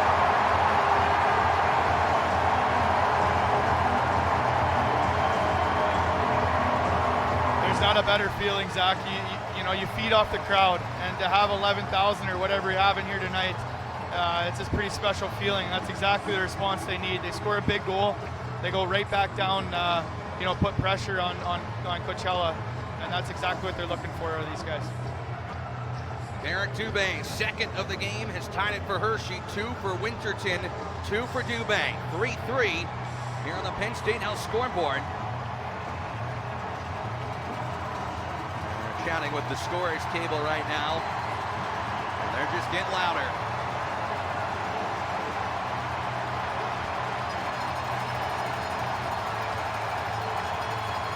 It could have been just checking the time here, Zach. I think they went over both benches, just make sure the time's correct here. Can feel the pendulum swing back to the home team with the crowd on their side. The Firebirds, 3 goals on 11 shots. They've given the Bears a lot, but Hershey with an answer. Dubé from Limoges and Huntington at 13:52. That line connects again. Sutter off the draw win. This line had a good shift prior. Todd Nelson going to them to lay the boom, put pressure on the forecheck, and maybe chip one in. We see that often to the playoffs from role players. Puck picked up, knocked down. Carrick over the blue line offensively. Tracked away by the Bears, headman feed. Strome gets it over the blue line, 1 man in his way. He'll send it to the corner. Slowed up just enough to allow Strome not to pull away. Sudanich looks to center. He'll fling it down the ice. Now here's Hayden with a man joining. Hayden from the right circle. Looks to center. Has to cruise to the corner. The Bears get back to cover. Center to Sudanich. He shoots. Knocked down in front. Great block by Hamid Akdel and cleared by the Bears to center. Picked up by Frank. On the right wing. Snaps a shot. Drieger the save on a sharp angle wrister. Not a bad idea. 3-3. Tied again here at Giant Center. Firebirds bring it in. Close at the line. Centering pass blocked away by Massey. And LaPierre out of the corner. Tips it up the board. Snively seals the wall. McCormick, though, keeps it in. And it's popped loose behind the net. Firebirds on offense with Cole Lynn. Leaving it to McCormick out of the right corner. Feeds it in front. Down low, deflected wide to Shepard looking for land. The Bears pick up the puck. And they go to center.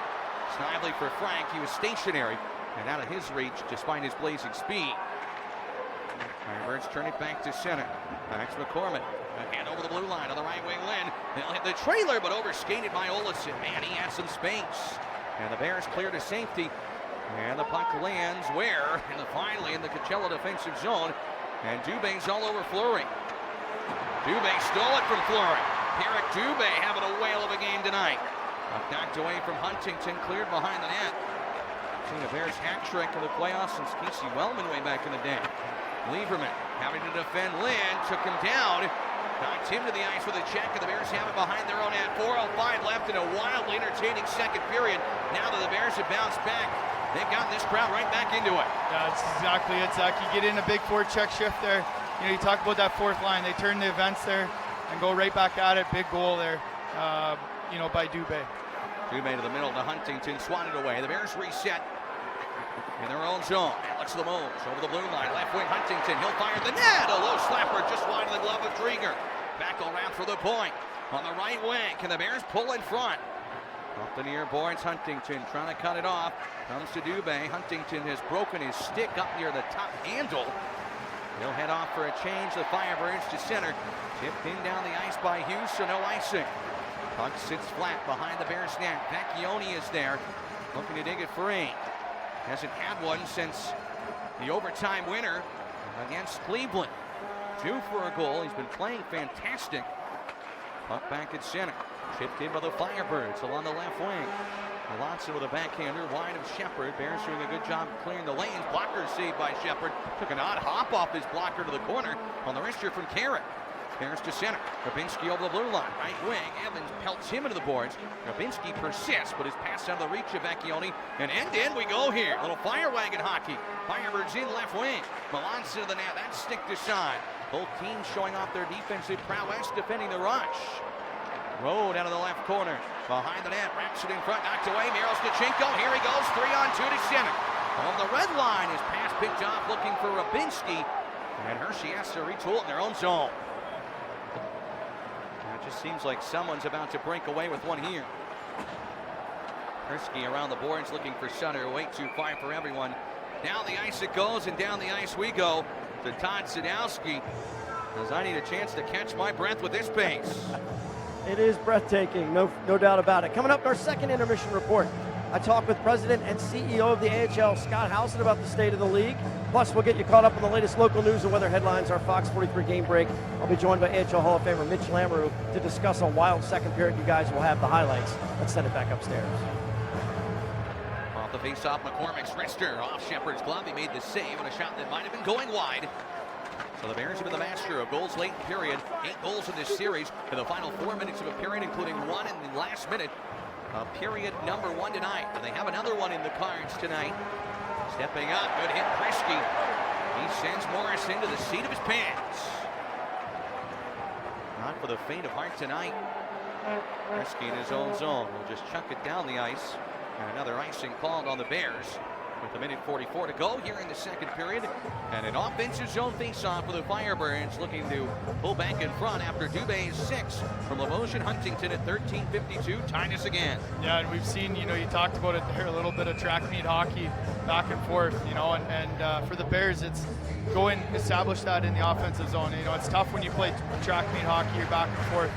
Go sustain some ozone time, play defensively, play responsibly, and it sets up great for the Bears.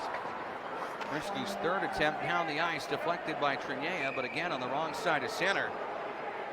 Play a little flyer here. Tired players out. 3 straight icings now.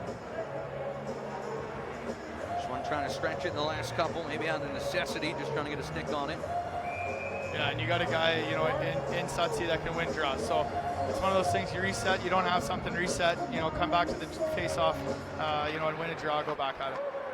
Evans barely keeps it in the blue line. That one hit the linesman in the left corner, allows Coachella Valley to take it. Student each behind the net. Staying with him, stride for stride, is Jake Massey. Krisky behind the goal with John Hayden. 1:20 left of the period. Hayden stops on a dime, left circle. Pulls up to the bottom of it, on the goal line, forgot the puck. Krisky watching him, puck comes through the middle of the ice for Shore. Wheels a backhand to the net blocked away. Hershey hemmed in their own zone, needing a whistle and a change. Student each on the right wing with 1:05 in the period. Drops it off to the corner. This is the way the Firebirds want to play, and that, though, a low percentage shot from Shore, snatched by Shepard. And the Bears will take a whistle with a minute left of the period. And the game remains tied at 3. And Shepard with the glove save. Hunter Shepard with the stop. 3-3 our score. Will step aside. 1 minute left here in the second period. We're all even on a Pierre Dubé goal in the 2024 Calder Cup Finals. 1 minute on the clock in period 2. Tied at 3 here at Giant Center. The Bears and Firebirds in game 6. A rematch of last year's Calder Cup Finals. Hershey won it in 7 games in overtime. Mike Vecchione was the hero in Palm Desert. Face-off taken with the Bears, a wobbling puck to the far boards. Carrick kept it in. McElrath trying to find it. He will. Bears looking to go to offense. This one risen to center. Swatted at by LaPierre. He'll backhand it in behind the net of Chris Drieger. Launches it there. It's Fleury picking it up for the Firebirds. Stops it behind the net, looking for a lane to center. Dumps it to the far corner where Carrick recovers it. It's a transition to offense. His pass is on the money. Hughes along the left wing. Threw it in front. Winterton's there for the hat trick. High and wide of the net. Up and over the goal. McElrath will play it under stress. Hits it to the left wing boards. Carrick on the keep in. Firebirds have taken the game back over here in the last couple minutes. Bears clearing it up the near wing with 18 in the period. And knocked back down. Fleury behind the net. Snively out of the right side boards, looking to clear it off the glass, and now the Bears will take that clear. With 10 left of the period, Coachella Valley back in their own zone. It's Carrick with the puck.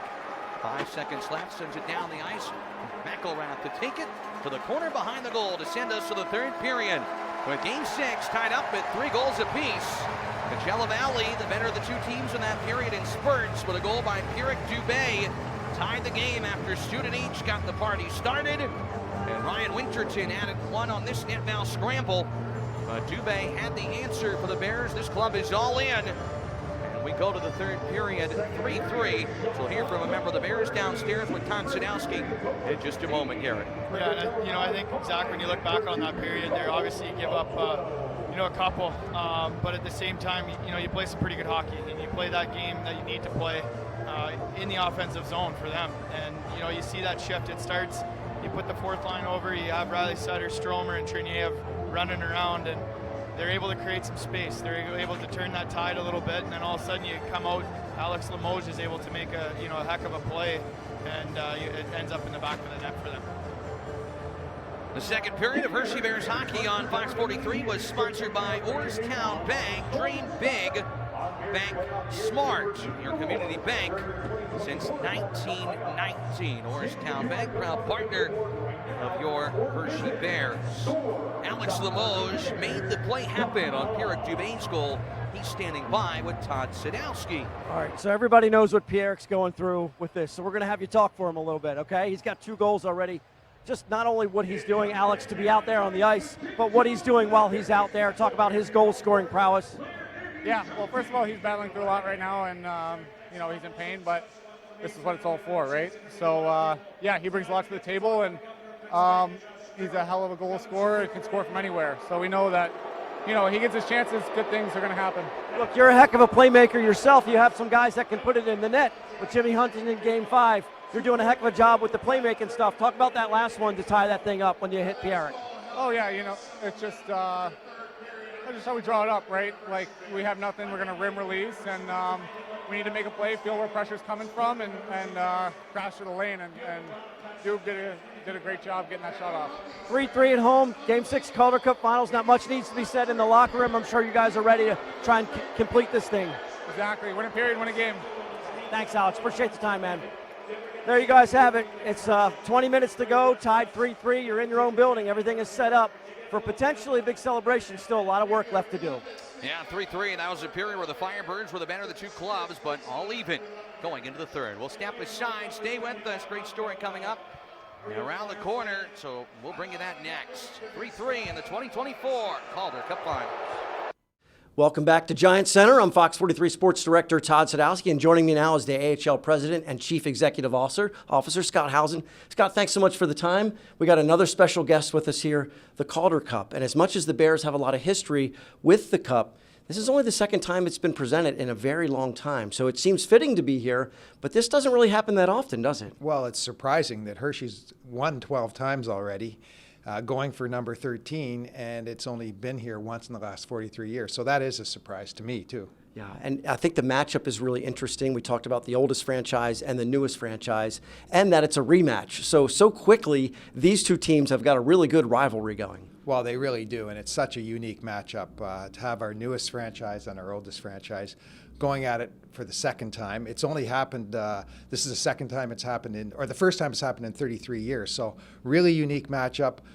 Both really well deserving of this contest, because you could see sort of during the middle of the year that they were both the best teams. And being the best team in the regular season doesn't guarantee you're going to be here. We all know that, but they've persevered and they're here. For the AHL, this is your showcase event. It's the Calder Cup Finals, and you're really getting to show the historic side of it with the Bears, and then also some of the new wave and the new teams and the way that the Coachella Valley Firebirds have come into the league. Acrisure Arena is an amazing place. So it's a great showcase for you guys, isn't it, to show some of the old and some of the new of what you have as far as your product? Yeah, it really is. I mean, Coachella Valley has been such a success for our league, and Hershey, I mean, the tradition and the fan support is unparalleled. So we couldn't ask for a better matchup.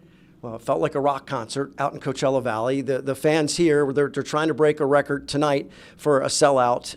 Just the expectations of the league. You know, you've expanded. You're talking about attendance. I know you guys have an attendance record. If you want to touch on what you guys have been able to do as a league, Scott, the last few years, and certainly with expanding playoffs. Yeah, well, we've set a playoff attendance record. We set it on Saturday, so we will eclipse that by even more today.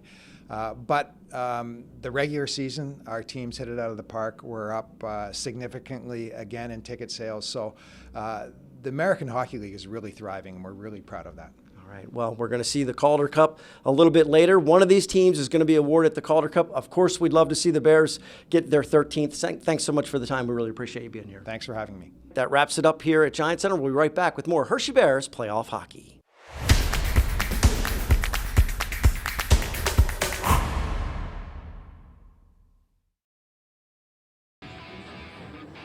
This is the second intermission report, Calder Cup Finals, game number 6. Fox 43 Sports Director Todd Sadowski, along with Hall of Famer Mitch Lamoureux. I'm a little bit everywhere. I was just with Scott Housen, and the Calder Cup's in the building. Oh, if it could talk, Mitch, what stories could it tell about your guys' teams, huh? Well, I mean, it has some very good stories. I know they had to get it repaired. I mean, when we won it back in '88, I know that. But we had a lot of fun with it, let's put it that way. Yeah, well, it's always neat to see it and to think about the history that it represents. If the Bears win, they would be the 5th Bears team in the last 20 years, and they keep 20 plates on it. There would be 5 teams represented for the Bears. So it goes to show you, on a pretty good run recently. It's a great history. I mean, this organization has the most Calder Cups in the league, and the history that comes with it couldn't be any better. That's why a lot of guys want to come play for the Hershey Bears. for moments like this tonight. 20 minutes left. We can do it. Yeah, and the last team to repeat back-to-back were the Bears in 2009, 2010. How did they get the job done in those final 20 minutes? What are you looking for? You know what? I'll be honest with you, Todd. I don't think they want to go to Game 7. So they're going to lay it on the line for the last 20 minutes and do what they can to come out victorious, because it'll be nice. We haven't had a celebration here, or a Calder Cup celebration, only once in the last 40 years, I believe, that a Bears team has won the Calder Cup at home. Yeah. It would be beautiful to win tonight. It would be the second time in 43 years, as I was talking about with Scott Housen. And yeah, I mean, they have some things still left to do, but let's just say Drieger is gettable. And if they can shore it up on their end defensively, he's gettable. Yeah, exactly. They got to take care of their end first, use their speed, get up the ice, create opportunities with their speed, and then they just got to keep shooting, traffic in front. Time and time again, we've seen the Bears rise to the big moments. Will they get it done in the third period? We'll be right back with more Hershey Bears playoff hockey.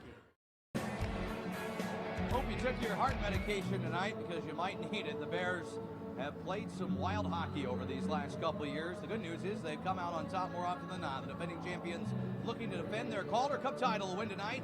They claim number 13 and go back-to-back. Coachella Valley wins. They force Game 7. Welcome back to the broadcast booth. Our intermission report here through 2 periods of play. We're tied 3-3 at Giant Center. Garrett Mitchell, simply put, as we look at the highlights, you win a period, you win a cup, but you got to be better than that second period when Coachella Valley really found their footing, scoring the first 2 goals before the Bears were able to tie it. Here's the first one from Marion Studenic. Great shot over the glove of Shepard. Yeah, and he scores that from distance, Zach. And, we talked about a 4-on-4 hockey, creates that space, and, Shep's just unable to track that through. Hershey would get some looks on goaltender Chris Drieger. Joe Snively nearly banked one, and he's got 2 goals off defensemen in this series. And Connor Carrick hit a goal post as well, don't forget that. But here's the tally from Ryan Winterton. We got 2 guys with 2 goals in this game. That's just a hard-working goal for Winterton in front. He's got 6 goals in the finals. Shepard would make a save on this one, and the Bears would eventually take advantage, but not before a little rough stuff. What a play. That's the tail end of it. Alex Limoges behind the net. He wrestles it away and sends Pierrick Dubé open in front. Over the blocker of Drieger. Dubé's second of the game. The Bears bench on their feet. Shepard of the Bears would be busy. And the Price, they're all in, blocking shots, throwing hits. And now it comes down to the third period. Not next. There's a look at the particulars as we get set. Win a period, win a game, win a cup. That's the goal for the Hershey Bears. Third period is next. You're tuned in to the 2024 Calder Cup Finals. Could be another game. We will see what the third period brings in Game 6 of the Calder Cup Finals. Hershey leads the best-of-7 series, 3-2. Zach Fish, Garrett Mitchell, Todd Sadowski. Who will be the hero tonight at Giant Center? We haven't been given an official attendance number yet, but I wouldn't be surprised to see this, a new club record. We'll find out here in the third period. We'll find out if the Bears can become champions. 3-3 our score on the Penn State House scoreboard. Marion Studenic with a goal in this game, the former New Jersey Devil. Up the boards, knocked away from him behind the net, pops loose, and it's picked up by the Bears. Matt Strom to center ice. That's such a great first round against Lehigh Valley. Been so good when he's in on the PK. Gets the puck deep. Trinea behind the net. On the right side boards, Riley Shunnen looking to dig it loose. Comes away from Strom and out to center. Firebirds right to left here in the third period. Shore leaves it. Right point, a drive on a Vinen. Snatched by Shepard into his glove. And he will hang on. First work for Hunter Shepard. It's a glove save, and it gives us a quick opportunity as we look at the replay. For those of the Bears Radio Network, to pause 10 seconds for station identification.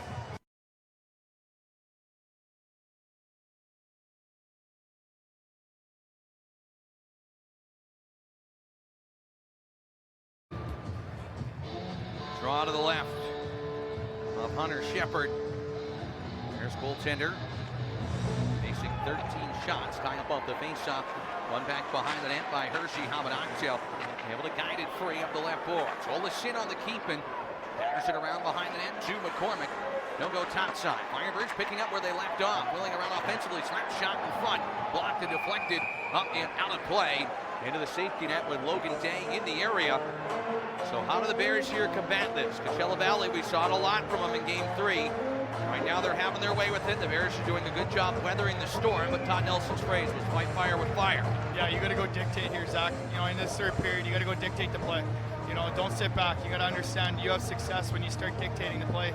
In on the forecheck, and you got to be tight. You can't just go out there and skate around. You got to have support with it, and you know that's where you see pucks get turned over. To center ice off the face-off.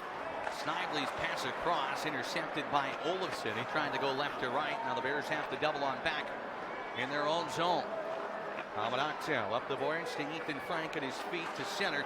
Pop here knocks it ahead to the feet of Snively. Right wing Frank to Snively, who shovels it in behind the net from tight quarters.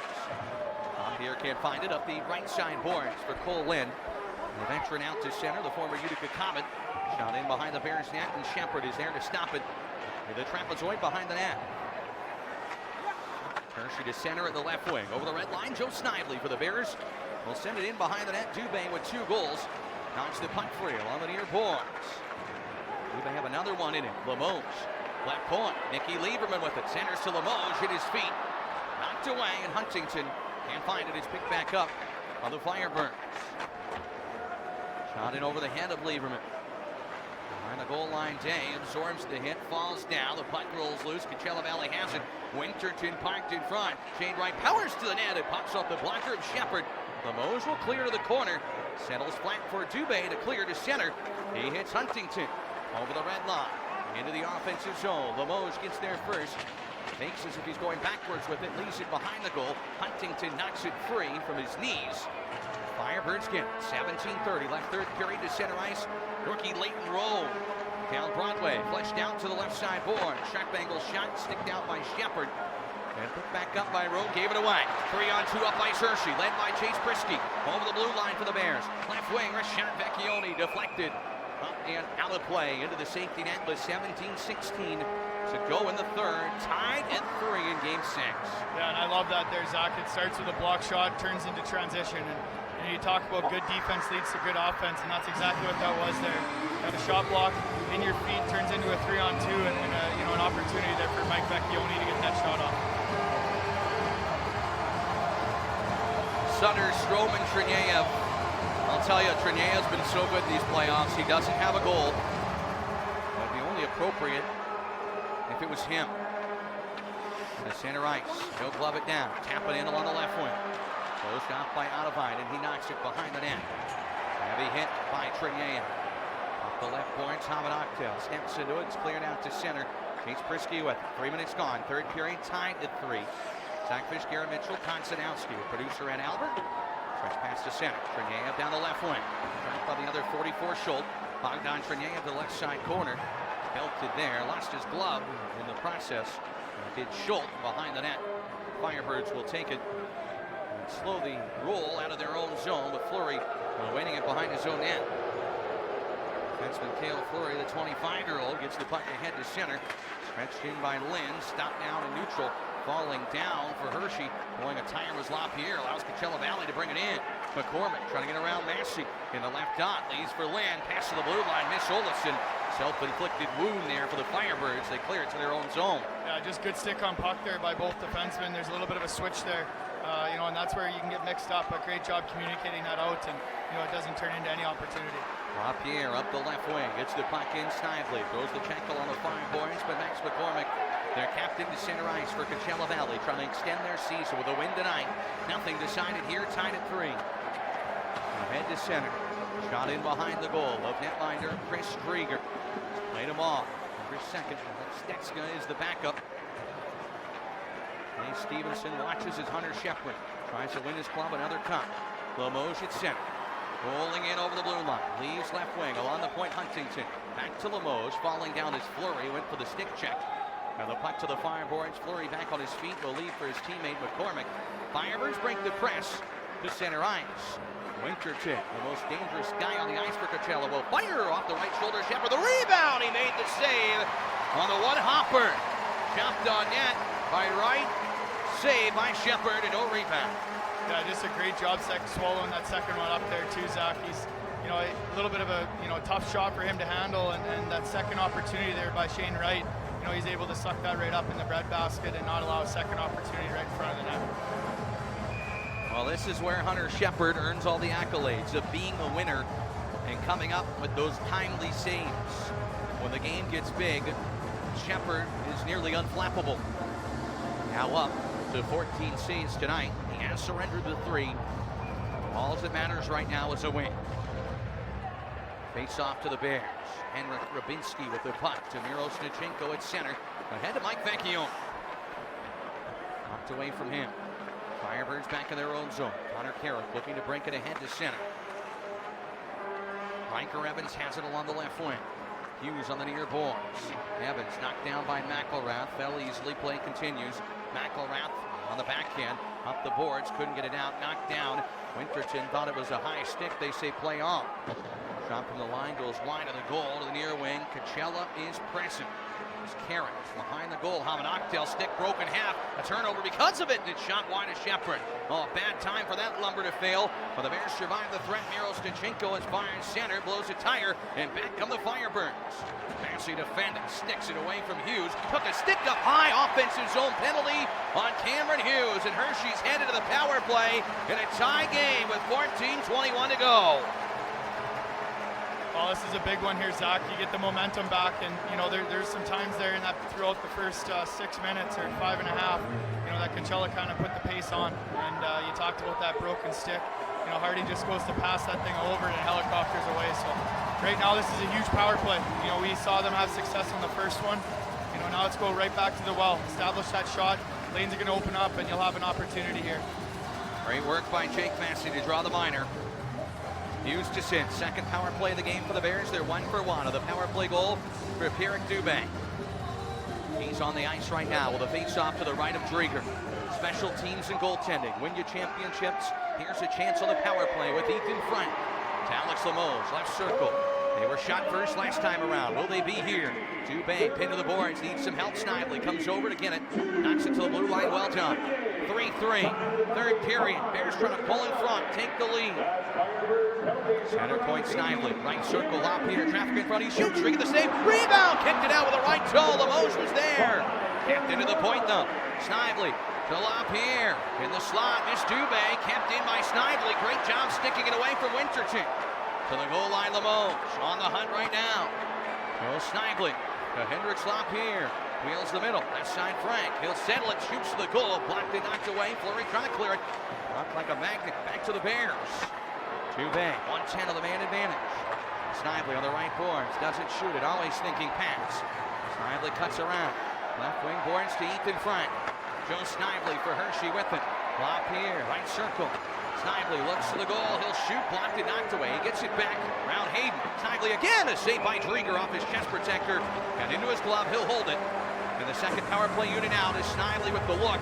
But before that, man, oh man, Alex Limoges just couldn't chip it over the pad. Yeah, he takes that right in front of the net there, Zach. And he's so good in front of the net. He makes those soft little plays to the bumper. Dubé coming down, and he's really impressed me. I played against him a lot the last couple of years, and he's a guy that I didn't really know how good he was. And watching him here this year, he's really impressed me. Off the face shot, Chase Prisky with it. To Jimmy Huntington, second power play unit trying to come up with the answer to put Hershey ahead. Rookie Ivan Miro Snichenko. Rubinski tied up behind the net. Persists for the moment. He's got the puck and throws up the fireboards. Miro Snichenko, great hustle play. Kept it in on the backhand. They're still alive on the power play. Miro Snichenko in his feet on Avinen. Falls down. Rubinski trying to get the puck. 25 on the power play. Blowing a tire. Stu Neach. Room for the Bears. Prisky on the right side. Vecchione in front of the backhander. Bouncing around and cleared to shore. Short-handed. He'll take it. Oh, it looked like the Bears had the momentum on their side and maybe fate. With Stu Neach falling over, but they can't connect. Handle the power play. Prisky to center. They don't care if they get on the man advantage or after. They just want one here at Giant Center. Penalty is killed. Hughes is out. The score remains 3-3. Hershey 1 for 2 on the power play as Shepard stops it behind his own net. Skates it dangerously in front. If you're watching on TV, you're probably going, move it just as much as I was. Over the blue line. Knocked down with a high stick by Coachella Valley, and a whistle with 12:04 to go in the third. 3-3. Step aside. Check it with Todd after this. Power play can't connect. Some close calls. Game 6 of the 2024 Calder Cup Finals. 3-3 4-3. 12:04 left. The drama intensifies at Giant Center. Bears lead the series 3-2. Game 6 of the Calder Cup Finals tonight on Fox 43. Antenna TV, as well as Monumental Sports Network in DC. Zach Garrett, along with Todd. It's Hamanakse out of his own zone for Hershey. 5 goals in the playoffs. Well, they won in Game 5 at Coachella Valley. Came into the third period. Bears were down a goal. They scored 2 and won it. Who's the hero tonight? Hey, falls in the corner. Right, took him down. Snively looking to clear it. Able to knock it back to center where Winterton's there. Winterton trying to slip by on the right boards. Chipped away by Hamanakse to center ice. Shots 18-17 in favor of Hershey. Puck dumped in and it hits the linesman, who apparently needs to get out of the way. Sorry about that. Sometimes our microphones pick up naughty words that we're not supposed to say, but hockey players certainly do. Puck up the middle, give away Limoges on the steam. Looks in front, down low, Dubé. He scores! Hat-trick! Eric Dubé! He's got 3! The Bears in front! It's 4-3! Hershey has the lead! Oh my! Listen to this crowd!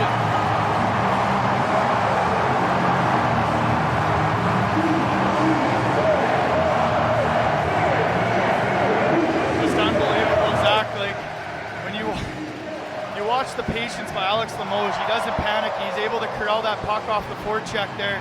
He makes sure he gets it over, and what a play by Dubé. You know, it's not in his reach. He's able to corral that puck, and you know, he outweights Drieger. He goes back the other side to the backhand, and that's 3 for the kid. And you know, you talk about him, he's going through a lot right now with his mouth and everything else. It's unbelievable. Listen to this crowd at Giant Center. The decibel levels so loud, it seems that the roof might come off.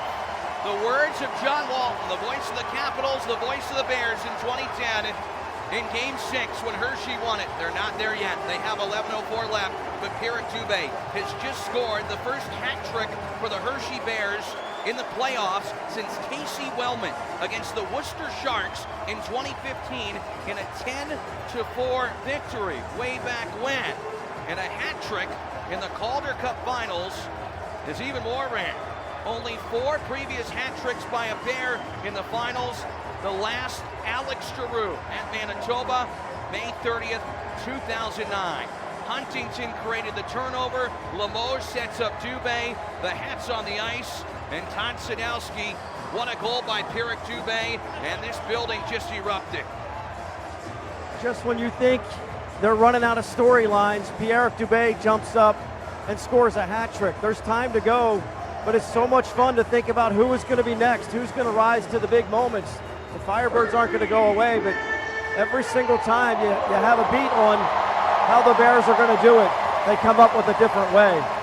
Let's join on the call with PA announcer Jared Ronsky. Goal of the Calder Cup playoffs, number 18, Pierre Dubé!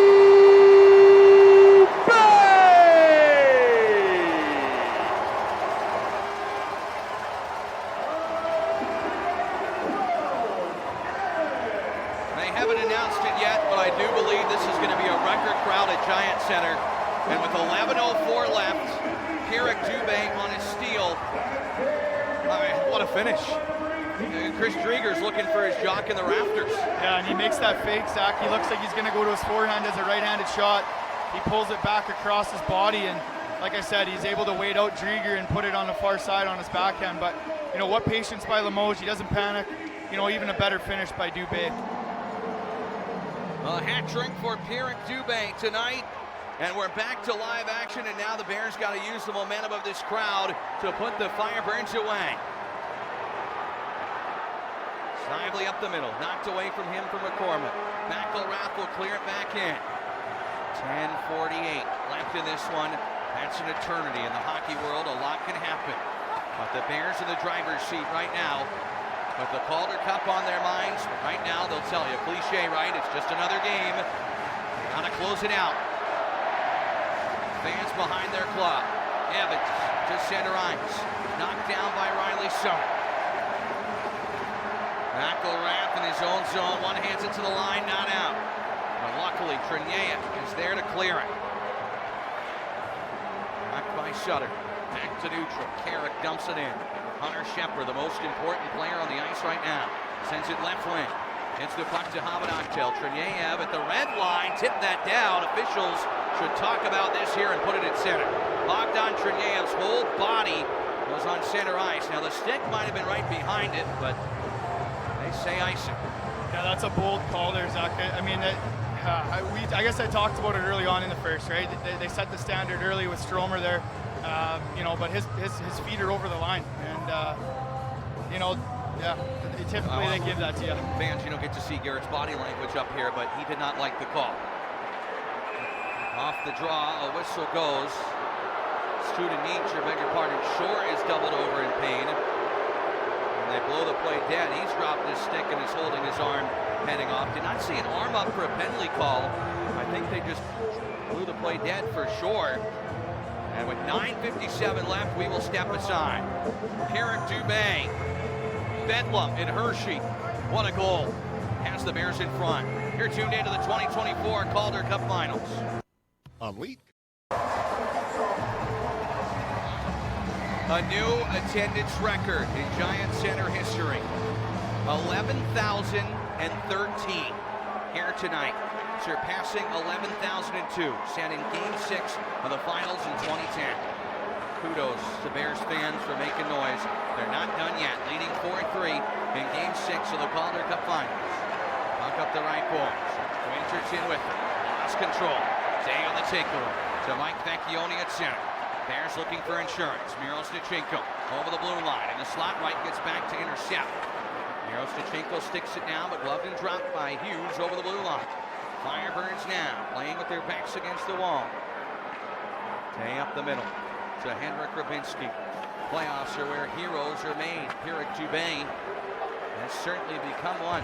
Rubinski hard to the boards behind the net. Evans working him over behind the goal with Rubinski getting more of the boards than Evans. Rubinski tying up his stick. Evans trying to untangle it, working Henrik Rubinski down to the ice. Limoges to center. Rubinski will tag up, head off.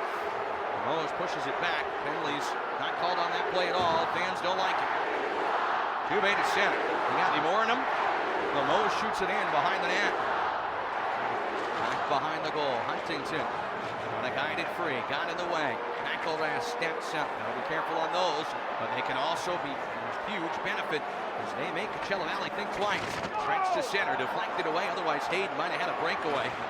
Bears keep him at bay. They've kept him at bay really since the first couple of games of the series. Henman pushes it back behind the goal. Hamanaktel will stop it. 8:20 left here in the third period. Puck skied all the way down the ice. And I think they said it nicked the scoreboard. At least I think they thought it nicked the scoreboard with 8:15 to go in the third.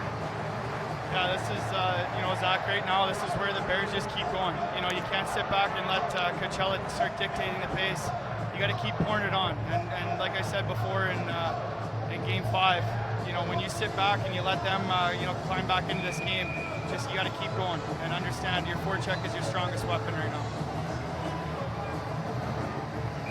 A hat trick in the Calder Cup Finals. We've had two in this series. Max McCormick with the first one since 2009. Now Carrick Dubé tonight in a much bigger spot. Hamanaktel behind the goal, falls down. The puck loose behind the net, and the Bears will rainbow it down the ice. Off the foot of the referee, Justin Kia. Coachella Valley in their own zone. Dan Bilesma and his final soiree in the AHL with this series. He'll head to the Kraken to become their NHL coach. Todd Nelson has bested him 3 times before. He wants to make it 4. It's a player, an assistant, and a head coach. Wanting to do it back-to-back years. Frank up the boards. Clears are important. LaPierre knocks it out. Snively on his horse. Trying to get there. Olofsson will break it ahead of him. They're putting pressure on Gustav Olofsson. Snively swipes it away. Great work by Joe. Puck comes loose and the Firebirds tip out to center. And it's brought in on the right wing. Pulled in with the puck. Puts on the brakes, trying to send it in. Sutter. That's a heck of a play to get it down the ice. Good race here, no icing. Back forward to the Firebirds. Up the near wing. Bogdan Trinier. The Sutter behind the goal. Parks it beneath the goal line. Trying to center. That broken out. Hughes in neutral. Brings it in along the left wing. Cameron Hughes along the boards. Had it, lost it. Cleared by Hershey. Will this make it for icing? Firebirds go back for it. And icing called with 6:50 to go here in the third period. And Todd, this Bears team has not left us a lot of nails to bite these last couple of years. That's for sure. No, they have not, and this is the time of the game where you start to use the energy of the crowd. You got to dig deep, and you know they can't take the ice for you, but they're there with you. Garrett, you know very well they're backing every single move, and when you got to dig deep late in the third, you can harness that energy. Yeah, 100%. That's exactly what you got to do, Todd. You got to harness that energy that the crowd's giving you. You know, you earned this opportunity to play in front of them. 11,013. Gonna cheer their Bears to victory. Puck knocked away. Sutter had it taken. Hamanaktim to center ice. Strome with it. Will get the red line wisely. Dumps it in. They're calling it tight there. Strome makes the strong play. 6:30 left in the third. Pierre Dubé with the hat trick with a Calder Cup in the building. As Hershey had 4-3 with a nasty goal on his latest. Then he walked around Driga.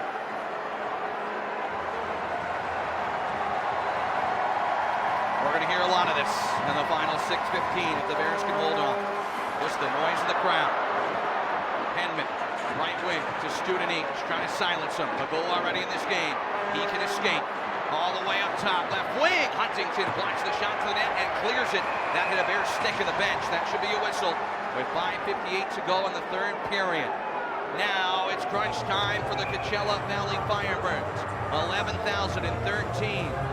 Cheering the Bears to what they hope is a Calder Cup victory.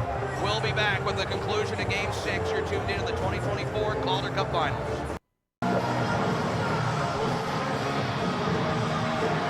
5:58 to go in the third period. The Bears ahead by a single strike.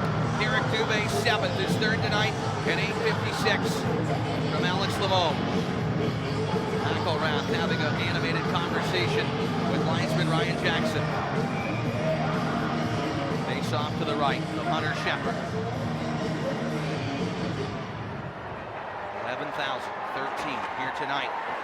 Ready to erupt once more as the Bears look for an insurance marker.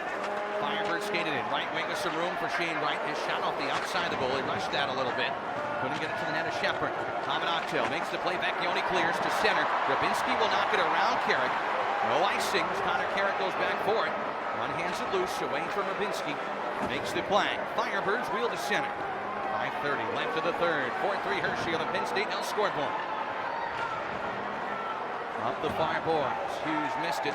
Comes to Henrik Rabinski. He'll skate it to center. Rabinski knocked down from behind. They're going to let him play here. Good hit. Miro Stachenko on Schultz. The Bears are leaving the Firebirds black and blue tonight. Krieger on the dumping. Will stop it. 4 goals on 19 shots on Chris Krieger. The Bears have had his number this series, but Derek Dubé with a gorgeous one on the last tally. With the Bears in front as Evans fans on the dumping. Under 5 left now. Hogan Day behind his own net. Maneuvers it free to Kriski. Off the boards and out. Down the ice. Glass it out. Make sure you clear that puck. Also don't put too close. Looking for a delay game penalty. Yeah, the biggest thing now, Zach, is just win those battles through that blue line. You know, you can advance that puck. Don't worry about anything. You just keep advancing that puck north. At the right point. D to Evans. He'll get it. Thrown to the middle. The pass misses Dubé. He'll knock it free along the near side board. Centering pass, bouncing around. Huntington, chance to clear it. Fans on it to the corner. He and Morrison tangle up. Puck not out yet. Hard play along the walls. McElrath the cross check from behind on McCormick. Referees let that go. McCormick's irate.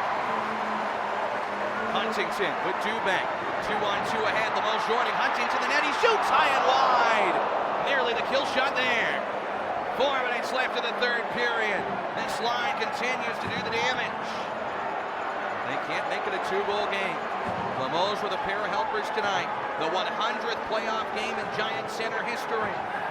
Could it bring the Bears their 13th cup? And first on home ice since 2010.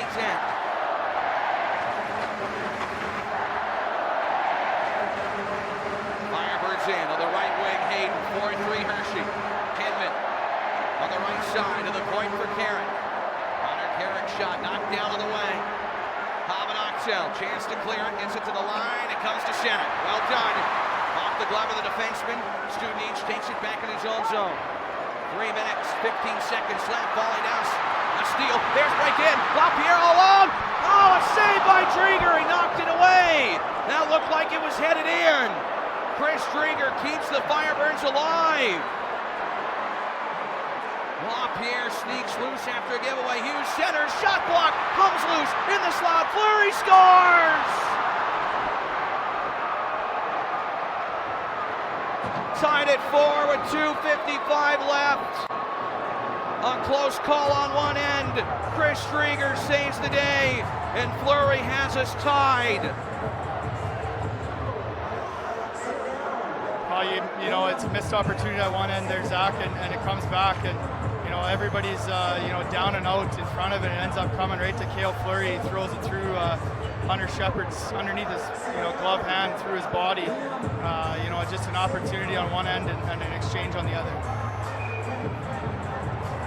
Everyone scrambling. Cale Fleury keeps his team alive. Chris Drieger, all the credit in the world. He's had some that probably should have beaten in this series, but it's about the timely saves, and he just made the biggest save of the series. Looked like LaPierre and slipped it 5-hole. Looked like it was going in from here. Oh, we begin anew once more. Eric Dubé's got 3. That's not going to be enough. He's got it again, though. Does he have a 4th in him? He's got it along the left wing. Knocks the puck loose. 2:40 to play in this game. Alex Limoges can't untangle it. Hamanaktel to the net. A save by Drieger. And knocked back down behind the net. Coachella Valley Firebirds rising from the ashes here. The neutral ice. It's right with the puck over the red line. Limoges trying to steal it. Dumped in behind the net. Here's pressure by Jake Massey. 4-4. Cameron Hughes behind the goal. Massey with it. Trying to knock that puck loose. Hamanaktel to take it. To Dubé at center. He'll fling it across. After it is Alex Limoges. On the left wing. He centers. Miss Sutter. Prisky's got the slot. He shoots wide of the goal. The blocker's side. It bounces in front. And gives it away. Limoges up the right boards. Prisky under 2 minutes left. Fumbled at the point. It came out to center. Late offside. The Bears have to tag up. Bears fans stunned here. Still can lead their team ahead. They got it over the blue line. Strom on the dump in. 95 seconds left in the third period. Cherniev along the near wing with Riley Sutter. This line could do it. Strom out of the left corner. Fourth line on the ice can be maybe the heroes. Hamanaktel. Strom spins and shoots wide of the goal. It bounces off the backboards away from Cherniev. With 1:15 left. Cleared to center. The first line's ready to come over the boards. It's Strom on the re-engage. Over the blue line. He's in. He shoots wide of the net of Drieger. Some tired Firebirds out. They're clearing up the right wing. And Cherniev knocks it down, keeps it in for a moment. Center it goes. Then they'll take it back. A minute left in regulation time. Dubé put the Bears in front. Tying it up. Cale Fleury. There's a steal. Down the left wing. LaPierre on the blue line. Flings it up and out of play. Deflected with 47.9 left in the third. What drama here at Giant Center tonight in Game 6. Yeah, unbelievable, Zach. And this whole series, it hasn't been, other than a couple there, it hasn't been something that's been separated more than a goal. And it's been a heck of a hockey series, and you wouldn't ask for anything different from the finals. Offensive zone face-off for the Hershey Bears to the right of Chris Drieger. LaPierre to take it. Right wins. Big draw for Coachella Valley. Up the left boards. Firebirds to center. Studenic with it. Dumps it in. Wide of Shepard. Off the glass behind the goal. Chase Prisky. Up the Firebirds. LaPierre knocks it to center. And brought away by Coachella Valley. They're offside. They're offside. The whistle goes with 31 seconds left here in the third.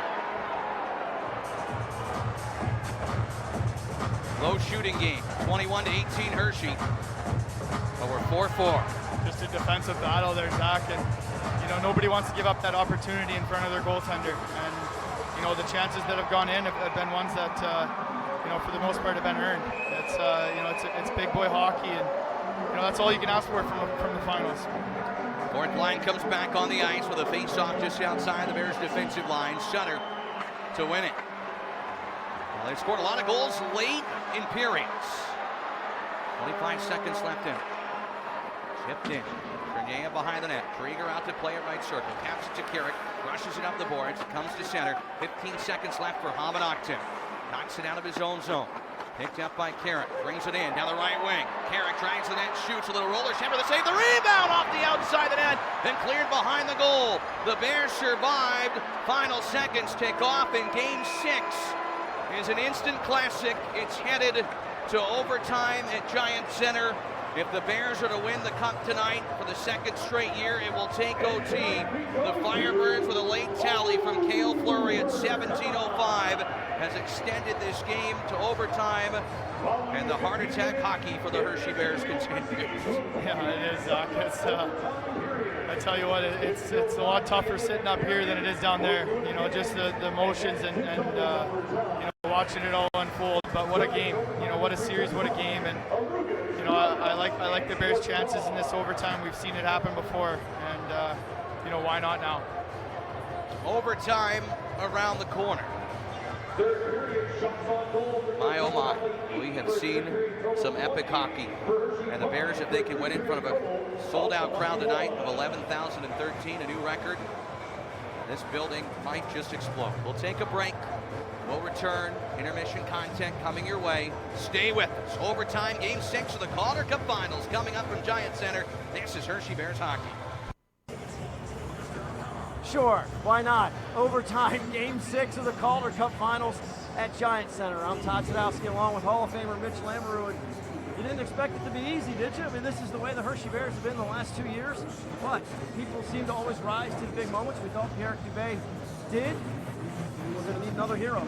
Yeah, maybe it'll be too big again for his sport, but what a beautiful goal by him. And then I thought we had a 2-goal lead there with Hendrik Lapierre going in and just puck went through the goaltender Drieger and just kind of slipped out wide. I don't know how it didn't go in. I thought it was a goal, but you know what? Nothing good comes easy. So I'm rooting for the Bears, and hopefully they can do it here. Well, phenomenal end-to-end action. If you're a pure hockey fan, you don't have a horse in this race. You have to be enjoying this game. You got to give Fleury credit. He dragged the puck long enough to make sure there was a lane and had a perfect shot to beat Hunter Shepard. So, you know, give the Firebirds credit. They could have folded under the pressure. They fought back. They forced overtime. And we'll see who can come up with the game winner. Well, you know what? I think the Bears got some good jump, and I think they're going to take it over here in overtime and then hopefully get a winner early. And then the roof will come off this place. If they score in overtime, the first overtime, the roof is going to come off this place. Not a person is left tonight. A lot of people are walking around to the concessions to come back. Nobody's leaving this building. We're going to leave for just a couple of minutes. We'll hear more from Mitch Lamoureux. Coming up after this, you're watching Hershey Bears Overtime Playoff Hockey. We're back in Chocolatetown. It is the overtime, first overtime intermission. Todd Sadowski, Mitch Lamoureux, real quickly. You know, you want to carry this game to the next generation, right? You brought your grandson tonight, and you got him a nice little hat. Well, Pierre Dubé, courtesy of Pierre Dubé, he doesn't have that hat anymore. He knows the rules, doesn't he? Yeah, he does. I mean, my daughter-in-law bought a hat tonight. Gift shop. He had it on. Dubé got his hat trick. Out it went on the ice. That was the end of his hat. I got a picture before and after from my son. Well, you know what? I got a picture on social media at ToddFox43 of that hat probably sitting in a bin full of hats that was filled up courtesy of Pierre Dubé. What a performance for him. But look, you know, getting back to the game, someone's going to have to step up. Don't not miss any time, because sometimes overtimes happen quickly. So make sure you're watching as soon as that puck drops, because things can happen rapidly. You got to be ready for any moment. Oh yeah, I mean, when you least expect it is when they score, and like I said earlier, the roof's going to come off this place. Everybody will be jubilant, and it'll be an awesome scene out there on the ice, because the Bears will have to have the cup, and hopefully they score, obviously, and then we'll move on from there. Yeah, well, we know Hunter Shepard's battle-tested. Chris Drieger did a nice job in the last situation to stop Hendrik Lapierre, but you know, someone's going to sneak one past him if Hunter and the defense can hang on. Yeah, I know. They're playing good defense. They're playing smart. They're playing above the Coachella Valley Firebirds and not giving them any outnumbered rushes, and that's the key. All right, we'll see what happens. We're going to head to another break. We'll be right back. Zach Fish, Garrett Mitchell will take over, talk about the third period highlights. Phenomenal, fascinating. Are we going to finish in the first overtime? Stick around. We've got overtime at Giant Center in Game 6 of the Calder Cup Finals. The Hershey Bears took the lead in the third period. This building sounded like, well, it was going to explode. But Coachella Valley Firebirds, after Hendricks Lapierre was stopped on a breakaway, they come back down the ice. Cale Fleury ties the game in the closing 3 and change. Zach Fish, Garrett Mitchell with you here. Well, it's a game of inches and what a turn of events. Chris Rieger makes a huge save. But now we go to overtime, where the Bears just been absolutely fantastic. Outside of Jake Christensen goal, they had been undefeated in the regular season. They've had some huge overtime wins in this building. 2 against the Cleveland Monsters, 3 against the Cleveland Monsters, I should say, including an overtime. Garrett Rowan game number 7. So we'll see who the hero is. Here's the highlights from the third period. It's been a wildly entertaining game despite 41 shots combined between the two teams. And you know, the goalies have given some up, but you're going to need your guy to be a wall here.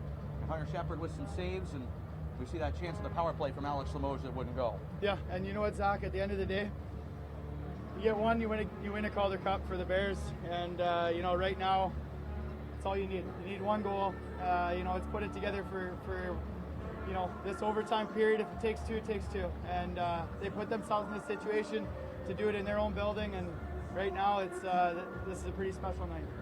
See the look at the goal by Pierre Dubé that brings the Hats rating on the ice. There's the chance for Lapierre, and Drieger gets a piece of it. Looked like it was going 5-hole, and he celebrates at the other end.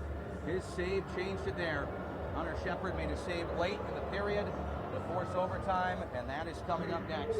There's the chances, there's the shots, there's where we sit. So who's going to be the guy to score the winner here?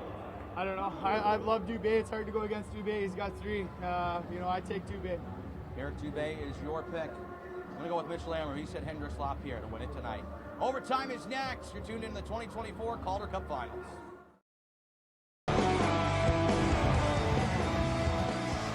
Overtime in the Calder Cup Finals, and for the first time in this series. The Bears are 3-1 in overtime. The Firebirds are 1-0. Next goal wins sudden death hockey. Chris Drieger in net to the left. Hunter Shepard in goal to the right. Mike Vecchione was the hero last year. Who will be the hero tonight?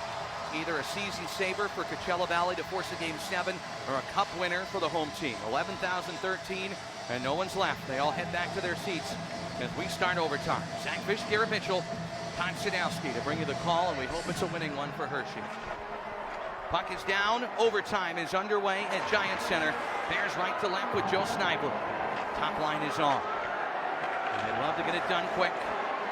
It's Frank in the corner, knocked down. The officials really will swallow the whistles here. Lapierre knocked over 2. Fans upset. Coachella Valley to center. They expect it to only be called if it's egregious or automatic, like a puck over glass, which they have to call. Mohamed Octel under pressure behind the goal. Winterton trying to dig it free. Ryan Winterton with the puck, spins and shoots, and knuckle one to Shepard. Off the backboards in front, saved by Shepard on Hughes. Keeps the game going, but it's not out yet. Kept in by Evans. Early threat right away for Coachella Valley. Great reflexes by Shepard, and the Bears to center. Lapierre to Frank. I missed him. Will negate icing.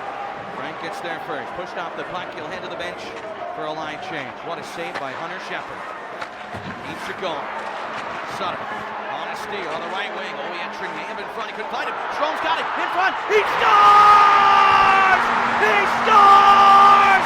That's Strome! That's Strome! The Bears have gone back-to-back. They are Calder Cup champions!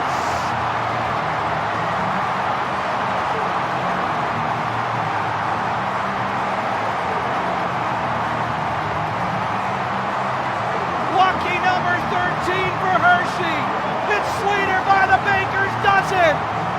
106 into overtime. Do you believe it?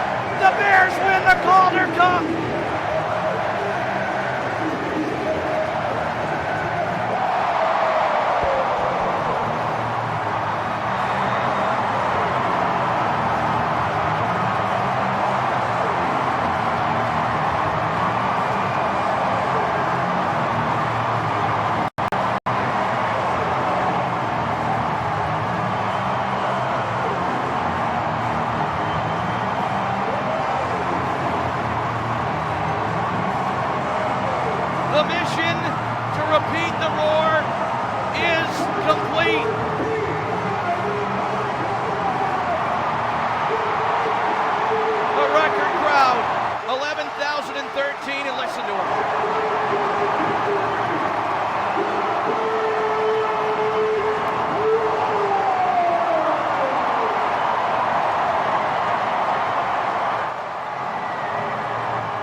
look at the winner, Garrett Mitchell. Go ahead.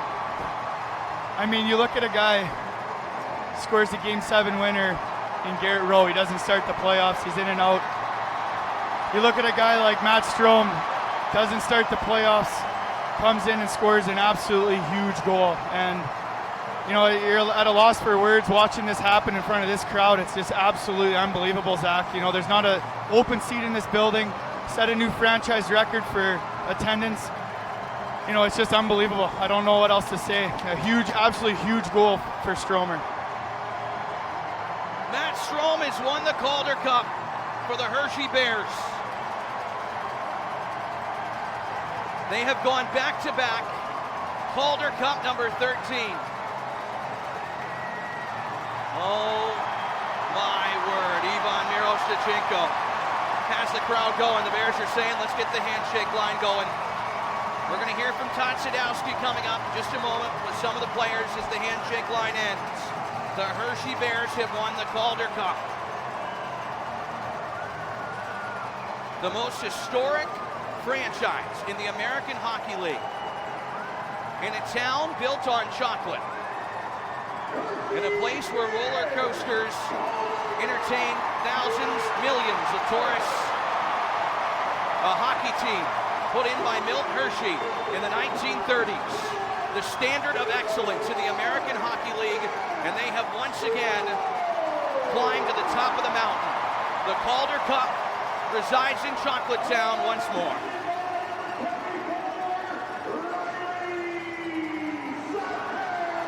Brian Helmer did this back-to-back in 2009, 2010, and there he is celebrating with the team that he helped build along with the Washington Capitals.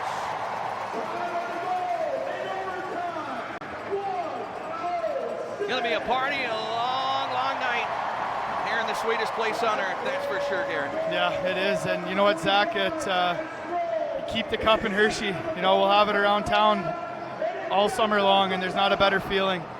And you know what, to watch a kid come up, and I had Stromer when I played with him. He was just a young kid, you know, and to see him start.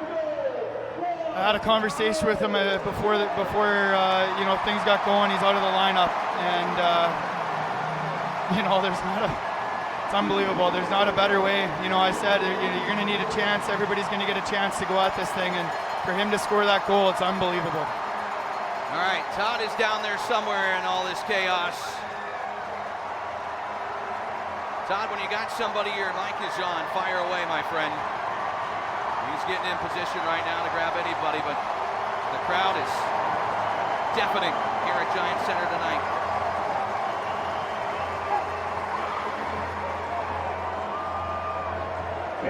2 years in a row in overtime. And the greatest tradition in all of sports, the handshake line. Todd's got the winner. He's with Matt Strome, the hero. Todd, take it away. Matt, take us through the play. Take us through the play. Good forecheck. He's been our best player all year. I'll be honest about that. He bought in so much. Great forecheck.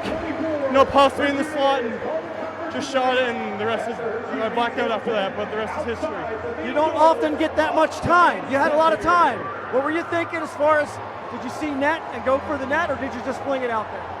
Honestly, when I saw the puck there, I just blacked out and shot it, but yeah, I mean, this is just unbelievable. I can't describe it, but back-to-back, baby. What is it about this team? Always rising to the big moments, the drama at the end.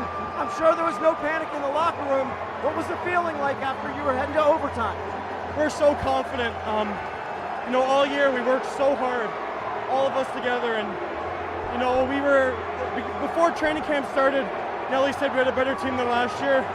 You know, we almost set the record for the best in the league, so we knew this was in reach, and it's just unbelievable. Congratulations, go celebrate.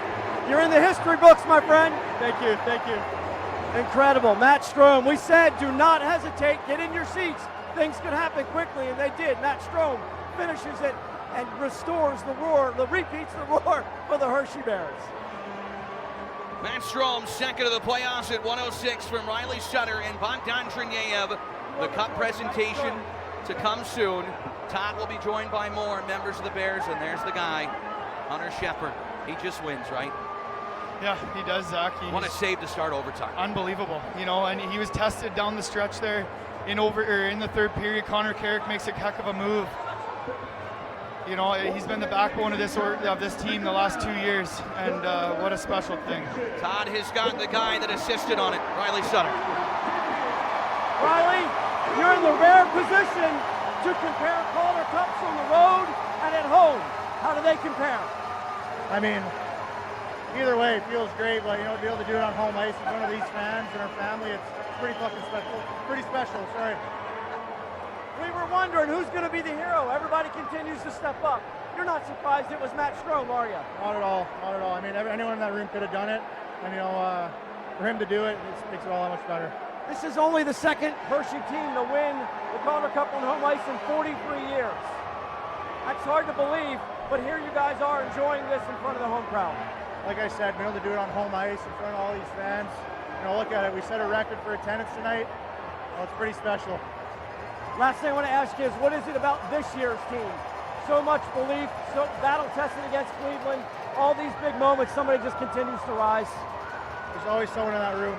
We had so much belief in each other. We had a game plan from day one, and we stuck to it, and it feels great. Go enjoy, man. Congratulations.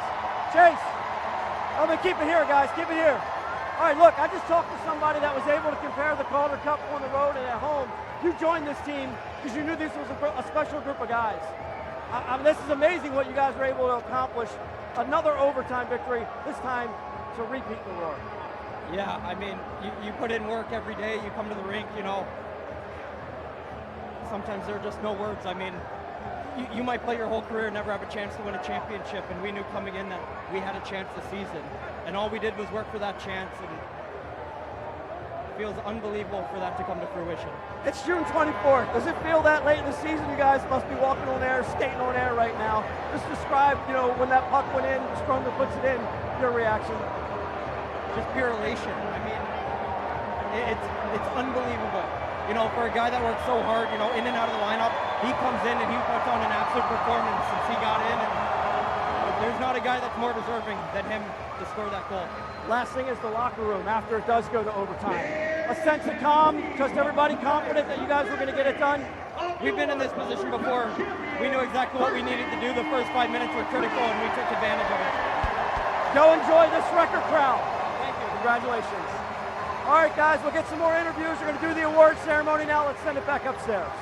Thank you very much. Yes, the awards ceremony is to come. They are letting the players' families out on the ice. Media has joined you guys as well, and the celebrations are aplenty.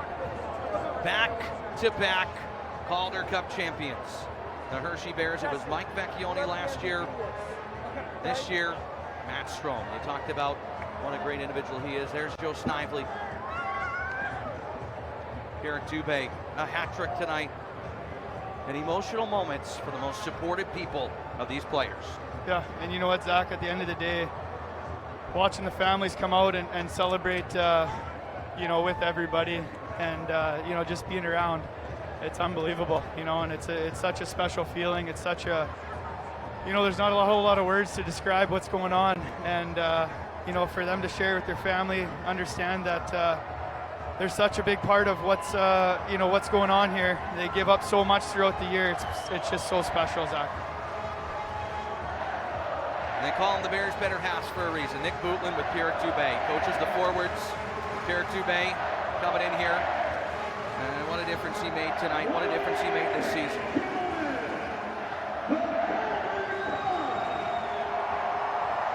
Calder Cup is coming out to center ice right now. There it is, in all its glory, polished and pristine. And it's a little bit surprising that it's not coated in chocolate as much as it spends time here in Hershey.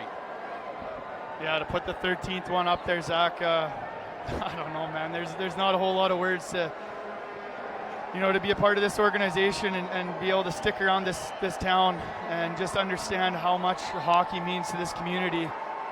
It's just such a special feeling. You watch these families out there with the guys and understanding how much they have to sacrifice throughout the year, just to be here. It's just, honestly, it's unbelievable. There's a lot of people to get out on the ice. There's the Jack Butterfield Trophy.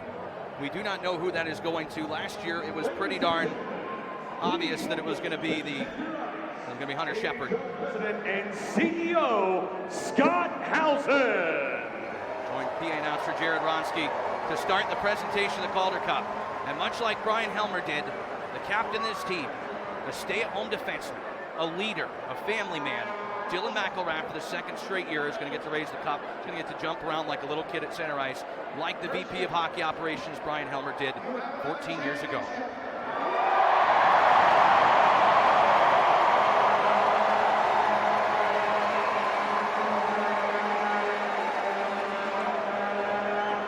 First of all, I would like to thank all the fans that supported the Calder Cup playoffs. We set a record for attendance in Calder Cup playoffs, and you set a record tonight, the largest crowd in franchise history.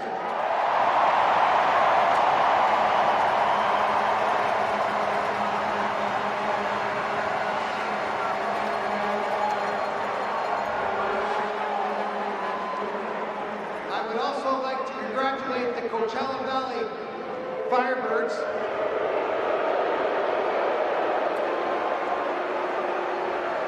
who in their second year of existence have played in 2 Calder Cup Finals. They were a sensational opponent 2 years in a row. I'm sure the players on the Hershey Bears would admit that they were a worthy opponent.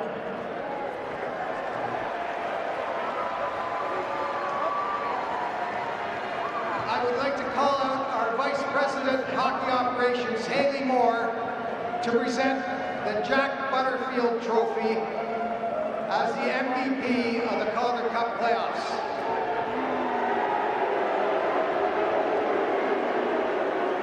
This player was a model of consistency through these playoffs. He killed penalties, he played on the power play, and he led your Hershey Bears and the whole Calder Cup playoffs in scoring. This year's winner of the Jack Butterfield Trophy as the Calder Cup playoff MVP is Henrik Lapierre.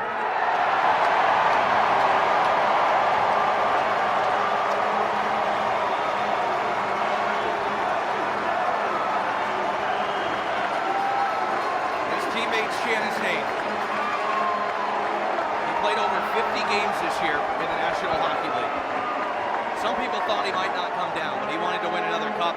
Mission accomplished. Next stop, the Washington Capitals full-time, but a Bears legend. The Hershey Company, the Washington Capitals, and Chris Patrick, Brian Helmer, and Coach Todd Nelson.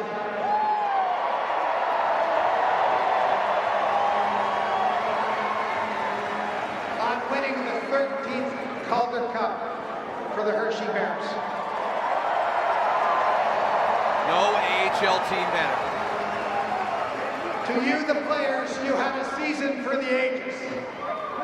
111 points, 14-6 record in the playoffs, and 2 consecutive Calder Cups.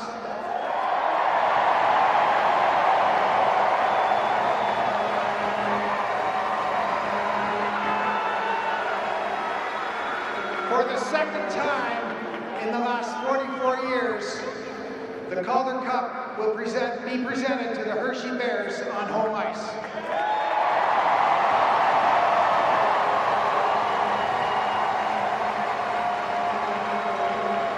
And the last team to win back-to-back Calder Cup championships were the 2009-2010 Hershey Bears.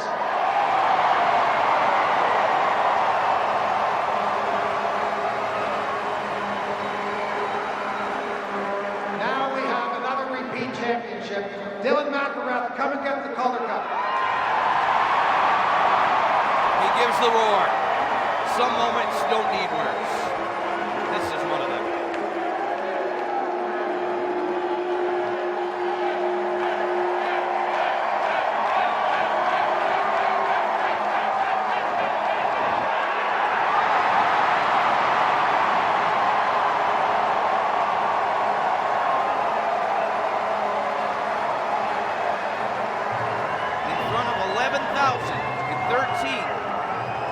a franchise record. Dylan McElrath raises the Calder Cup, and the first thing he does is he goes to his team. And now he's going to take a lap. Bear Nation, the best fans of the American Hockey League, are treated to another show.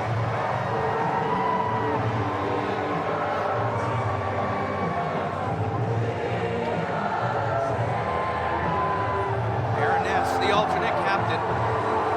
He couldn't play much in these finals. Good enough to get out there on the ice. You know what, and both those two guys, Zach, it's just such a special feeling watching those two guys go. You know, those are guys that understand the game and do it the right way. It's just so special. We'll have more interviews with Todd coming up. Garrett Rowe didn't play tonight. The overtime winner to get the Bears to the finals. One of the best humans you'll ever find. Wearing that 65 for his mother on his back. Who was cheering him on tonight.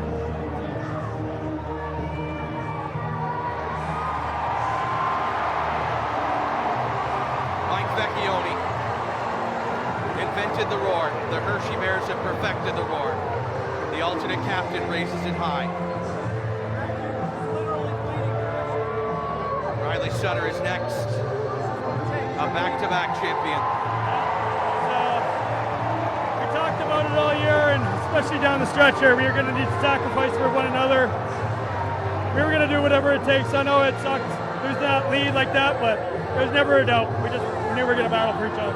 You get there in different ways. This is a really unique team. How did you guys stay together so much and thick and thin? I mean, Cleveland tested you. You went overtime again. Yeah, it was an amazing year. This group was something special. We knew it from the get-go.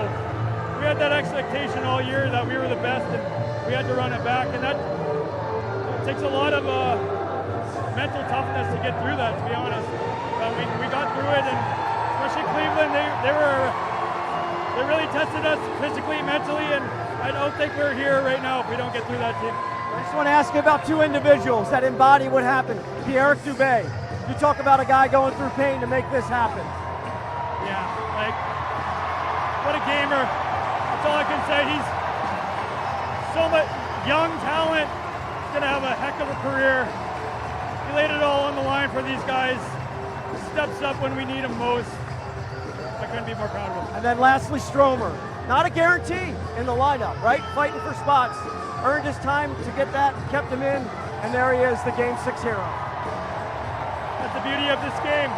We all dream we're that guy scoring that goal, winning a Calder Cup, winning a cup. I'm so happy it's Stromer. He's one of the best dudes, best locker room guys in the world, and he's a big part of our team, and I'm so happy. All right, quit bleeding on me, will you? Congratulations.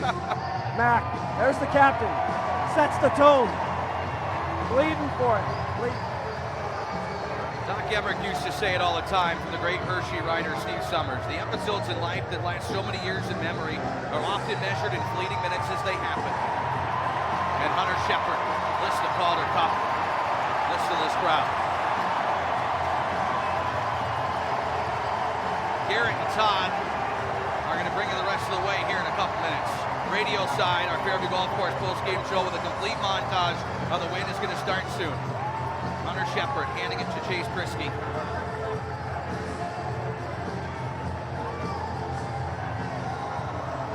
Who takes a lap. So much hard work put in for him. Yeah, it was, Zach, and you know, it's a guy, he comes to an organization, he's drafted by Washington, gets a second chance, and he puts that mug over his head. It's a special feeling. Chase passes it off to Dmitry Osipov. What a season he had. Didn't play a ton, but gets it in the playoffs. Helped those young Russian players out so much. I was just going to say, such a great mentor, you know, for all these young Russian kids, and you know, I was fortunate enough to play with them. All right, Todd is with an interview. All right. Todd, go ahead. I got Vex. What? Well, you didn't want to score another overtime winner. You let Stromer do it this time. You know, Stromer's been battling all season long, and you know, he just kills penalties. He plays the right way. He keeps it simple, and he got rewarded there. There's no better person to score that big one for us. I mean, he just does it all, and he's just a great locker presence. I mean, would have been nice to score that one, obviously, but I had my time. I'm glad it was Stormer because he fucking deserved that. Well, you know what that feels like is what I'm getting at, right? So this is going to be special for him forever and for all you guys. But you get to compare what it's like to win a Calder Cup on the road and at home. That's so. I mean, to get one is great, Mike, but to get both, how do you compare the two at this point, being in front of these fans? It felt good over there, shutting them up, but there's no better place to win a championship than at home. This place absolutely blew up, and you're going to have that feeling forever. Those chills are going to go down your spine every time you remember this. And we got the best fans in the world, man. Like, this is unbelievable. And I'm still in shock that we did it again, man. So Sam Annis told me that he got engaged last year. I know you're getting married, brother. There's a lot going on in your life. Congratulations. I mean, past 2 years couldn't be better for me. A couple championships, an engagement, and a wedding coming up. So life's been pretty good as of late, and couldn't be happier. Soak it all in, Vex. You guys earned it. Thank you. Appreciate it. All right. All right, Mike Vecchione downstairs. Todd and Garrett are going to take it the rest of the way. Radio side, our Fairview Golf Course post-game show with the full montage will start next, but we hand it off to Todd and Garrett. It's been a pleasure. The Bears back-to-back Calder Cup champions. There will be a celebration here at Giant Center. I will see you Wednesday. Ivan Miro-Stachenko takes the lap. Sweeter by the baker's dozen. The Hershey Bears back-to-back Calder Cup champions. All right, guys. I got Ethan Frank with me here. Fish is signing off up there so he can come down and get the team picture and celebrate with you guys. Ethan Frank. This summer, tell me about you do you. this moment. I mean, Only you'd at be able to Toyota. compare one on the road. It's Whether lucky it's to in get an one, right? You guys got adventure-ready two RAV4 to be with on the road available and then at all-wheel home. Tell me drive. about it. Yeah, absolutely. We talked all playoffs long on how these chances don't come around often enough to take anything for granted. Last year we won it away from the fans and they had to stay up late. Find out more at buyatoyota.com. I'm sure the whole team is too. Website for They get deals. to witness it in Offers person end in a normal July time this 1st. year. Everybody was kind of taking guesses. Who's going to be the hero once it went to overtime? Your name came up a lot, right? I'm not so sure anybody chose Stromer. Why Matt? And for him to get that goal, what was that moment like for you guys to watch a teammate that's done everything that he needs to do? Yeah, for sure, it was huge. We know that line forechecked really well all series and all playoffs long, and so it was only a matter of time before they got a good bounce. And Stromer, no hesitation, no mistake, great shot, one for the history books. What is it like to wear that sweater, the Hershey Bears, everything that it exemplifies, and what is it like to wear that? Because everybody knows what's going on across the country. You guys are going back to back and watching what's going on. How does it feel to wear that, and what does that embody? It's unbelievable. You know the history of this organization and franchise, and they demand excellence day in and day out. So, putting this logo on, whether it's practice or a game, that you're going to have to bring your best because other teams are coming for you. You got a target on your back wearing this jersey, and that's what makes it all the more fun. You want to give me somebody else? Should I talk to Snipes behind you? He's right here. You want to grab your line mate? Joe, your line mate picked you out. I know you're giving hugs. Your line mate said to come get you and talk to you. Look, you had a chance to compare these cups. You're on the road, you win one at home in front of 11,000 fans. What's the difference, right? What is the difference? Elation all around. Hard to compare. It's obviously it's pretty awesome to do in front of your fans, but last year was pretty special because it was such a difficult rink to play in, and I felt like it was us versus the world. So going back to back, I have no words. Joe, the depth that you guys have shown for so long this season really played into a factor throughout the entire playoffs. Yeah. I mean, Stromer's not a guarantee in the lineup. The guys step up, Garrett Roll, the guys. Absolutely. What is that like when you guys are in practice? You're sticking together, you're fighting for time. That's why we were the best team in the regular season this year. We're deep. Guys step in the lineup. Guys have played different positions, different roles. So in the playoffs, we know we could trust every one of those guys that's playing that night. And guys stepped up, everyone got the job done. How heavy is that cup? Doesn't feel like much at all when you lift it, huh? Doesn't feel like anything. Oh, that's the best feeling. To do in front of our home fans, too, it's amazing. You get the extended family, man. Thanks a lot. Congratulations. All right, Mitchie, let's send it up to you. I tell you, it's a special group, back-to-back. To win one is not easy. To win two, it does not happen often. It hasn't happened since the Bears in 2009, 2010. Yeah, no, it is so special there, Todd. You think about, watching these guys come through, and and watching the guys that put a lot of time and effort into what's going on right now. O'Neill's going to lift the cup right now. And these are guys that, you talk about unsung heroes, and the depth that this organization and this team has. It doesn't happen without that depth. And, I see that you got Hunter down there right now. Take it away whenever you need. But it's just such a special thing. You watch what these guys are able to do with the depth they have. Down here for sure. Dude, I don't know how you handle the stress.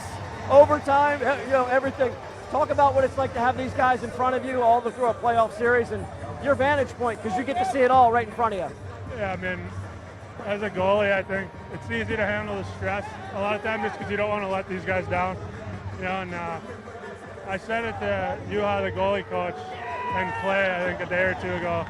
We were due to have a game where we scored 5 or 6, and the guys picked me up tonight because, my standards, not my best game, but, that's just how it's been. It's why it's a team, and wouldn't want to have anybody else with this group of guys here, so it was awesome. You won one on the road, you won one at home. What's the difference? I mean, they're all fantastic, but you have the extended family here tonight. Yeah, I mean, obviously, winning one in this place is pretty special. I mean, they're all great, but it's probably the opposite for sure. Awesome. Fantastic job. Fantastic job. All right, Mitchie, usually the puck stops with Shep. I'm going to go for one more. I'm going to go get Todd Nelson if I can. Take it away. I'm going to go rail in the coach, and we'll talk to him. Yeah, you bet. You see Patrick Weller, former roommate of mine, putting that cup over his head. And that's 4 for him now. It's just unbelievable to watch that kind of unfold. I lived with Wellesley my second year, and now to see him, he's got two beautiful little kids, and what a special moment for him. Jenny's from the area. It's such a cool thing. Mr. Brian Helmer. Yeah, it's unbelievable. Whenever you're ready, Todd, you take it away. Ho-hum, 2 years, 2 Calder Cups in Hershey. You got the magic touch, my man. You know what a magical season it was for us. We had a target on our back all year, and we led the league wire to wire, be the best team in the league, and then we were expected to win this year. And I think that's where the pressure came from. Last year we kind of came out of nowhere a bit. But this year we had a target on our back, and the guys got the job done. There was a question fired at some of the players. Why do people listen to you? Why do the players listen to you so well? But you catch them individually, don't you? You challenge them individually. What is your style like that you can get the maximum out of everybody, Todd? You know what? I praise in public, criticize in private. I just have a simple conversation, but I have to build up that trust and respect with them. They have to understand that I have their back. It's a two-way street. And, it's about building relationships with your players. I think that's the biggest thing, is getting to know what buttons you have to push, because everybody's different. And that's the job of the head coach, trying to get the most out of your players. That's what coaching is. Last one. You know the history of this franchise. This is only the second time it's been won on home ice in 43 years. That's pretty amazing. They've won them all most of them on the road. What is this like in front of 11,000 to do this? It's awesome winning at home. It really is. And to get back to the people of Hershey that support us all year long. We came out, broke a new attendance record tonight. It was an outstanding job by the people of Hershey. Congratulations. Well done. Well done. All right, Mitchie, I'm going to throw it back to you. I'm going to pass it right on your tape. Give us your final thoughts, and then we'll wrap it up. Yeah, you know what, Todd and Zach and Ed up here with me, and Ryan down on the ice with you. This is a special moment, and to watch this kind of unfold and everything go on, it couldn't have happened for a better guy. I see Stromer, and I watched him kind of go through everything. It's just unbelievable. So, from us up here, from you guys down there, we just want to thank everybody for sticking around. There's not many open seats here still. And we're, 40 minutes into this thing. So unbelievable. For the Bears fans, we got 13, baby. Let's go. Garrett did an awesome job stepping in, dude, to the booth. Happy to have you. Wonderful road trips. We had a great time making this thing happen. Calder Cup's behind us, going to lift it up. And you know as well as I do, the party is just starting here in Chocolate Town. What a special feeling. We were there last year at Coachella Valley. And how about the Firebirds? 2 years they go down in overtime for that final win every time. They've got to be crushed, but it's the Hershey Bears. That's what happens when you enter the AHL, is you got to take care of the most historic franchise And Coachella Valley, we'll get another chance some other time, and who cares, because the Bears won again. They repeat the roar. 2009, 2010, scoot over. You got 23 and 24, you got company. We're gonna sign off. Fantastic job by Great Save Production. Zach Fish, one of the best in the game, the voice of the Bears. Thanks to everyone, all the support at Fox 43, Great Save Productions, Hershey, all the fans. Really, really fun year, and we look forward to delivering all of the championship celebrations. I'm Todd Sadowski. Thanks for watching.